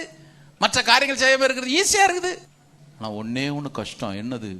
இழக்க மாட்டேன். கர்த்தர் வச்சாரு பாருங்க கத்தி, உன்ட்ட ஒரே ஒரு குறை இருக்குதுப்பா, விட்டுட்டு வா. ஏன்? அதுதான் அவனுக்கு வலியை கொடுக்குது. ஆண்டவர் அதைத்தான் ஜீவ பலியா கொண்டு வந்து வைக்கணும் எதிர்பார்த்தாரு பாருங்க. பிரதர், அமலேக்குக்கு மாத்திரம் வாழ்க்கையில இரக்கம் பாராட்டாதீங்க. இரக்கம் பாராட்டவே. சரி, இந்த போராட்டம் இருந்துகிட்டே இருக்குது. நான் சொன்னது போல மாம்சம் ஆவிக்கு விரோதமாகவும் ஆவி மாம்சத்துக்கு விரோதமாகவும் போராடிக்கிட்டே இருக்குது. இது என்னதான் பண்றது? இதற்கு ஒரே ஒரு தீர்வு தான் இருக்குது. அமலேக்கு என்ன மேற்கொள்ளனா ஒன்னே ஒண்ணு. மோசேஸ் சொன்னா, எப்பா யுத்தம் பண்ணாமலும் இருக்காத. சில பேர் பாருங்க, பாவ சோதனைக்குள்ள நின்றுகிட்டே ஆண்டவரே விடுதலையாக்கும் கேட்கறது. எந்த இடம் சோதனையோ அந்த இடத்துல சோதனை நின்றுகிட்டே, ஆண்டவர் அங்கெல்லாம் விடுதலை ஆக்க மாட்டார் பாருங்க. அமலேக்கு என்கிட்ட டீல் பண்ண வேண்டிய விதமா டீல் பண்ணணும். அதுக்கு தேவனுடைய ஒத்தாசை வேணும். மோசே சொன்னா, இங்க பாருப்பா, ஜெபிக்கிற வேலையை நான் பார்த்துக்கிறேன், யுத்தம் பண்ற வேலையை யோசுவா டீப்பார். ஒரு முறை ஒரு பரிசுத்தவான் சொன்னாரு, if you pray but you don't go to war you are a fool, but if you go to war without prayer you will be a failure சொன்னாரு. நீ யுத்தத்துக்கு போகாம, அமலேக்கினுக்கு விரோதமான யுத்தத்துல யுத்தத்துக்கு போகாம ஜெபம் பண்ணிட்டு இருந்தா நீ முட்டாள். நீ ஜெபம் பண்ணாம யுத்தத்துக்கு போனா தோத்துருவ. நீ ஜெபமும் வேணும், அவனுக்கு விரோதமாக உன்னுடைய யுத்தமும் வேணும். உன்னுடைய யுத்தம் வேணும். யோசிச்சு பாருங்க, மோசே இப்ப மலைக்கு மேல போறான். நான் முடிச்சிடறேன். மோசே மலைக்கு மேல போறான். விடாச்சு போன சூழ்நிலை. யோசிச்சு பாருங்க, டயர்டான சூழ்நிலை. மலைக்கு மேல இருக்கிறான். அதனாலதான் வேதம் சொல்லுகிறது, கர்த்தருக்கு காத்திருக்குள் புதுபலன் அடைவாங்க. உலக பிரகாரமா ஓடனா நடந்த சோறுடையவன் இலைப்படைவான். ஆனா கர்த்தருக்கு காத்திருக்கிறவங்க மேல போனா, ஏன்னா எப்பவுமே பாருங்க, மேல போனாதான் ஆண்டவரோட நடக்கிறவனுக்கு தான் வியூ நல்லா இருக்கும். பாருங்க, இப்பெல்லாம் அந்த ட்ரோன் பறக்குறான் அந்த மாதிரி எல்லாம். மோசே ஜனங்க பின்னால போறாங்கன்னா அப்பவும் தெரியும். நல்ல கவனிங்க, மோசே ஜெபிக்கிறான். ஆரோனும் ஊரு ரெண்டு பக்கம் கை தாங்கிட்டு இருக்கிறாங்க. வேதம் சொல்லுகிறது, அவர்கள் எப்பொழுதெல்லாம் மோசே கரத்தை கீழே போட்டானா, கர்த்தருடைய பிள்ளைங்க கவனிங்க, நான் முடிக்கிறேன். எப்பொழுதெல்லாம் மோசே கரங்களை கீழே போட்டானோ, இஸ்ரவேலர் மேற்கொண்டாலும் போடல, அமலேக்கியன் மேற்கொண்டான். நாம வாழ்க்கையில ஜெபம் குறைஞ்சதுன்னா, நீங்க சபைக்கு வரலாம், போலாம், எல்லாம் பண்ணுங்க, ஜெபம் குறையுமே ஆனால் அமலேக்கு நம்ம மேற்கொள்வதை தடுக்கவே முடியாது. பாருங்க, தடுக்கவே முடியாது. யார் ஜெபிக்கணும்? வேதம் சொல்லுகிறது, மோசே நல்ல தலைவன். கவனிங்க, மோசே நல்ல தலைவன், அவனுக்கும் ஜெபம் தேவை. யோசுவா நல்ல தளபதி, அவனுக்கும் ஜெபம் தேவை. இஸ்ரவேலர் அங்கே காலாட்கள் நல்ல போர் வீரர்கள், அவர்களுக்கும் ஜெபம் தேவை. ஆரோன் நல்ல பிரதான ஆசாரியன், அவனுக்கும் ஜெபம் தேவை. இந்த ஊருன்றவன் அட்ரஸே இல்லாதவன் பாருங்க, அவனுக்கும் ஜெபம் தேவை. யாருமே இதுல தப்பவே முடியாது. யோசிச்சு பார்த்தேன், மோசே ஜெபம் பண்ணா, யோசுவா யுத்தம் பண்ணா, ஜெயம் ஆண்டவரால தான் வந்துச்சு. பாருங்க, மோசே ஜெயித்தான்னு சொல்லல, யோசுவா ஜெயித்தான்னு சொல்லல, கர்த்தர் யெகோவா நீசி, தேவன் எங்களுடைய ஜெய கொடி, வெற்றி கொடி ஏற்றுறவனுவோ கர்த்தர் தான். பாருங்க, 2 கொரிந்தியர் 3:5 பவுல் சொல்றார், எங்களால் ஏதாயிலும் ஆகும் என்பது போல ஒன்றை யோசிக்கிறதற்கு நாங்கள் எங்களாலே தகுதியானவர்கள் அல்ல, எங்களுடைய தகுதி தேவனாலே உண்டாயிருக்கிறது. ஆமென். எங்களுடைய தகுதி தேவனாலே உண்டாயிருக்கிறது. அவர் கண்டிப்பா எல்லா காரியத்திலும் திரும்ப சொல்றாரு, உங்க சுயபலத்தை, நம்முடைய சுயபலத்தை நாடி நம்ம போக வேண்டியதில்லை. எல்லா ஆண்டவரை நீங்க பாருங்க. ஆண்டவரை கையை உயர்த்துவோம் கர்த்தருடைய சமூகத்துல. என் வாழ்க்கையில் இருக்க அமலேக்கு என் ஆண்டவரே முற்றிலுமாக அழிந்து போகட்டும். என் முன்னேற்றத்தை தடுக்கிறது எதுவா இருந்தாலும் சரி, நாம என்றைக்கு இத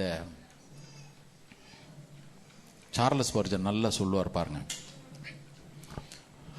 மோசே கரங்களை உயர்த்தினா எது வரைக்கும் தெரியுமா? கையை வைத்திருந்தான், சூரியன் அஸ்தமிக்கிற வரையிலும். நல்லா கவனிக்க, சூரியன் அஸ்தமிக்கிற வரையிலும் அவன் கையை கீழே போடவே இல்லை. கையை கீழே போட்டு அமலேக்கை மேற்கொள்றான். அமலேக்கே மாம்சமானவன், அமலேக்கே முற்றிலும் மாம்சத்துக்குரியவன். சாகர வரையிலும் சோதனை வரும். அதனாலதான் 99 வயசுல ஆண்டவர் ஆபிரகாம்கிட்ட சொன்னார், எனக்கு முன்பாக நடந்து கொண்டு நீ உத்தமனாயிரு. வயசு வித்தியாசம் இல்லை பிரதர். அமலேக்கு 99 வயசுல தலை தூக்குவான், வருவான். அதனாலதான் மோசே சூரிய உதயத்திலிருந்து சூரியன் அஸ்தமிக்கிற வரையிலும், இன்னொருத்துல நம்ம வாழ்க்கை முடிகிற வரையிலும் கரங்களை கீழே போட்டுறாதீங்க, ஜெபத்தை நிறுத்திடாதீங்க. யெகோவா நீசி கண்டிப்பா நம்முடைய வாழ்க்கையில் இருக்கிற எல்லா அமலேக்கின்னு முறியடிப்பார். ஆமென். இப்ப அமலேக்கின்னு பார்க்க வேண்டியதில்லை. நான் பேசுனதுனால ஐயோ பாவம் இன்னும் வீழ தள்ளிருமா நினைக்காதீங்க. ஒரு வாக்குத்தத்தம் உண்டு, வலுவாதபடி உங்களை காக்கும், தமது மகிமையுள்ள சன்னிதானத்தின் முன்பு உங்களை மிகுந்த சந்தோஷத்தை மாசற்றோர்களாய் நிறுத்தும் வல்லவராகி அவர் ஒருத்தர் இருக்கிறார். கரெக்டா கொண்டு போய் நிறுத்துவார். ஆமென். எல்லாரும் எழுந்து நிற்போம். நான் சொன்னது போல திடீர்னு தான் வரும் அமலேக்கிய முன்னேற்றத்தை தடுக்கிறதற்கு. திடீர்னு வரும் அமலேக்கிய நம்முடைய ஓட்டத்தை நிறுத்துறதற்கு. மறந்துடாதீங்க, யெகோவா நீசி ஒருத்தர் இருக்கிறார். ஆமென். நம்முடைய வெற்றி கொடி நமக்காக உயர்த்துகிற ஒரு கர்த்தர் இருக்கிறாரு.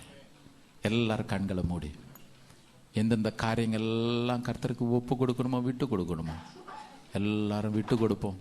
சபைக்கு வந்துட்டு நான் போறேன், கர்த்தருடைய வருகையில கைவிட போட்டு போனா நம்மளை விட பரிதவிக்கப்படத்தக்கம் இருக்கவே முடியாது. பவுல் தான் எழுதுறாரு, இம்மைக்காக மாத்திரம் கிறிஸ்துவின் மேல் நம்பிக்கை வைப்போமானால் நம்மை பார்க்கிலும் பரிதவிக்கப்படத்தக்கவங்க வேற ஒருத்தர் இந்த உலகத்துல இருக்கவே முடியாத. ஆண்டவர்கிட்ட எல்லாரும் ஒப்பு கொடுப்போமா? எல்லாரும் ஒப்பு கொடுங்க பாப்போம். எல்லாரும் ஒப்பு கொடுங்க. தேவன் இன்றைக்கு உங்க வாழ்க்கையில எதெல்லாம் விடும்படியாக, அமலேக்கியன வேறு இருக்கும்படியாக, திரும்ப சொல்றேன், வேறு இருக்கும்படியாக, வேறு இருக்கும்படியாக ஆண்டவர் சொல்ற, அமலேக்கியனுக்கு மாத்திரம் இரக்கம் பாராட்டிடாத, இது பெஸ்ட்னு விட்டுறாத, அது சிறப்பானதோ நசல் கொண்டதோ பெருசோ சிறுசோ ஒண்ணு விடாம அழிச்சிரு, அழிச்சிரு. அமலேக்கியனுக்கு இரக்கம் பாராட்டாத. ஹல்லேலூயா, ஹல்லேலூயா. யெகோவா நீசி நமக்கு உதவி செய்வார். யெகோவா நீசி நமக்கு உதவி செய்வார். எல்லாரும் கரங்களை உயர்த்தி கொஞ்ச நேரம் கர்த்தர் நல்லா ஸ்தோத்திரம் பண்ணுங்க பாப்போம். ஒரு நான் சொன்ன வார்த்தைகள் சிலர் கஷ்டமா இருக்கலாம். அப்படி சொல்றேன், ஆண்டவர் அவர் எழுதுனதை தான் நான் பிரசங்கம் பண்ணியிருக்கிறேன். வார்த்தை தான் நான் சொல்லியிருக்கிறேன், வார்த்தை தான் சொல்லியிருக்கிறேன். Thank you Lord. என் தேவன் பெரியவர், என் தேவன் வல்லவர், என் தேவன் பெரியவர், என் தேவன் வல்லவர், அவரை விசுவாசி உனக்கெல்லாம் வாய்க்கும். என் தேவனை விசுவாசி உனக்கெல்லாம் வாய்க்கும். வானமும் பூமியும் படைத்தவர், உன்னையும் என்னை உருவாக்கினவர். வானமும் பூமியும் படைத்தவர், உன்னையும் என்னை உருவாக்கினவர். அவரால் கூடாதது ஒன்றுமே இல்லை. என் தேவனால் கூடாதது ஒன்றுமே இல்லை. என் தேவன் பெரியவர், என் தேவன் வல்லவர், என் தேவன் பெரியவர், என் தேவன் வல்லவர், அவரை விசுவாசி உனக்கெல்லாம் வாய்க்கும். தேவனை விசுவாசி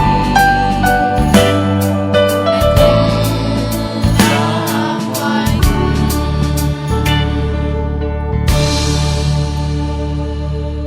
எல்லா சோதனையும் மேற்கொள்றது நமக்கு உதவி செய்ய ஒரு நல்ல ஆண்டவர் இருக்கிறார். அவர் இருக்கிறார்ன்றதை நம்ம விசுவாசிக்கணும். அவர் என் வாழ்க்கையில என்ன எதிர்பார்க்கிறாருன்றதையும் நாம புரிஞ்சுக்கணும். இன்னைக்கு நிறைய பேர் வாழ்க்கையில அவளுக்கு இருக்கிறான், தேவனுடைய இடத்தை அவன் எடுத்துக்கொள்ள நினைக்கிறான். இந்த 10வது மாசத்தினுடைய கடைசி கர்த்தருடைய நாள்ல வந்துட்டோம். 2 நாள் தான். இந்த 2 நாள் போற மாதிரி இந்த 2 மாசமும் போயிடும். ஒரு புதிய வருஷத்துக்குள்ள நாம கர்த்தருடைய வருகை தாமதிக்கணும், நம்ம போவோம். ஆனா ஒன்று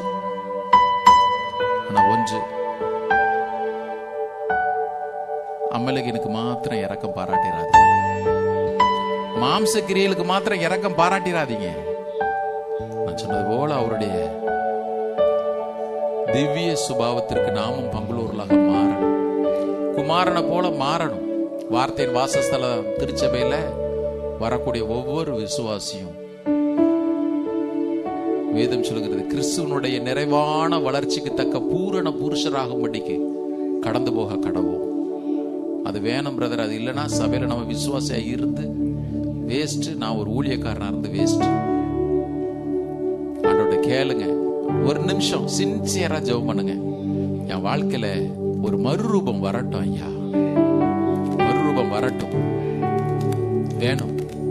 இதுக்கு தானே நீங்க என்ன அழைச்சிங்க, குமாரனுடைய சாயலுக்கு ஒப்பா இருக்க தானே அழைச்சிங்க. அந்த மறுரூபம் எனக்கு வரட்டும் ஐயா. அன்பின் ஆண்டவரே, எங்களை முழுவதுமாக நம்முடைய கரங்களிலே நாங்கள் தாழ்த்தி ஒப்பு கொடுக்கிறோம். வந்திருக்கிற பிள்ளைகள் ஒவ்வொருவரோடும் கிருபை தங்கி இருக்கட்டும் ஆண்டவரே. வார்த்தைகளை நாங்கள் கேட்டோம், எங்கள் வாழ்க்கையில் 100 மடங்கு பலன் கொடுக்க உதவி செய்ய. எங்க வாழ்க்கையில ஏசாவின் சந்ததியான ஆண்டவரே, மாம்சத்துக்குரிய எந்த காரியங்கள் எங்களுக்கு வேண்டாம், வேண்டாம் ஆண்டவரே, எங்களுக்கு வேண்டாம். எங்க வாழ்க்கையில கர்த்தர் கிருபை தாரும். இயேசுவை போல நாங்கள் மாற நீர் எங்களுக்கு உதவி செய்ய ஐயா, உதவி செய்யுங்க கர்த்தாவே. உமக்கு நன்றி, உமக்கு நன்றி, உமக்கு நன்றி, உமக்கு நன்றி செலுத்துகிறோம் ஐயா. ஒவ்வொரு நாளும் உமக்கு பிரியமாய் வாழ உதவி செய்யுங்க. இன்றைக்கு வந்த ஒவ்வொருவரோடு கிருபை தங்கியிருக்கட்டும். அவருடைய தேவையிலெல்லாம் சந்திங்க, சுகத்தை பலனையும் கொடுங்க. இன்றைக்கு வர முடியாதவர்கள் நினைக்கிறோம், ஒவ்வொருவரையும் பலப்படுத்தி சகாயம் பண்ணும். துதி கன மகிமை எல்லாம் ஒருவருக்கே எடுக்கிறோம். மீட்பர் இயேசுவின் நாமத்தில் எங்களை தாழ்த்தி ஜெபிக்கிறோம் நல்ல பிதாவே, ஆமென். எல்லாரும் சொல்லுவோமா? என் ஆத்மாவே கர்த்தரை ஸ்தோத்திரம், என் முழுமே பரிசுத்த நாமத்தை ஸ்தோத்திரம். என் ஆத்மாவே கர்த்தரை ஸ்தோத்திரி, கர்த்தர் செய்த சகல உபகாரங்களை மறவாதே. ஆமென். நம்முடைய கர்த்தராகிய இயேசு கிறிஸ்துவினுடைய கிருபையும் பிதாவாகிய தேவனுடைய அன்பும் பரிசுத்தாவின் ஐக்கியமும் நம் ஒவ்வொருவரோடும் சகல பரிசுத்தவான்களோடு கர்த்தருடைய வருகை மட்டும் இருப்பதாக. ஆமென், ஆமென். கர்த்தர் உங்களை ஆசீர்வதித்து உங்களை காக்க கடவர். கர்த்தர் தமது முகத்தை உங்கள் மேல் பிரகாசிக்கப்படி உங்கள் மேல் கிருபையா இருக்க கடவர். கர்த்தர் தம்முடைய முகத்தை உங்கள் மேல் பிரசன்னமாக்கி உங்கள் சமாதானத்தையும் மகிழ்ச்சியும் தேவனுக்கு பயந்து நடக்கிற ஒரு விடுதலையின் வாழ்க்கை உங்களுக்கு கட்டளையிடுவாராக. ஆமென், ஆமென். God bless you. God be with you. Have a blessed week. இந்த வருகிற புதன்கிழமை காலையில இருக்கிற அந்த மார்னிங் டிவோஷனை யாரும் மறந்துடக்கூடாது. கர்த்தர் உங்களோடு இருப்பார்.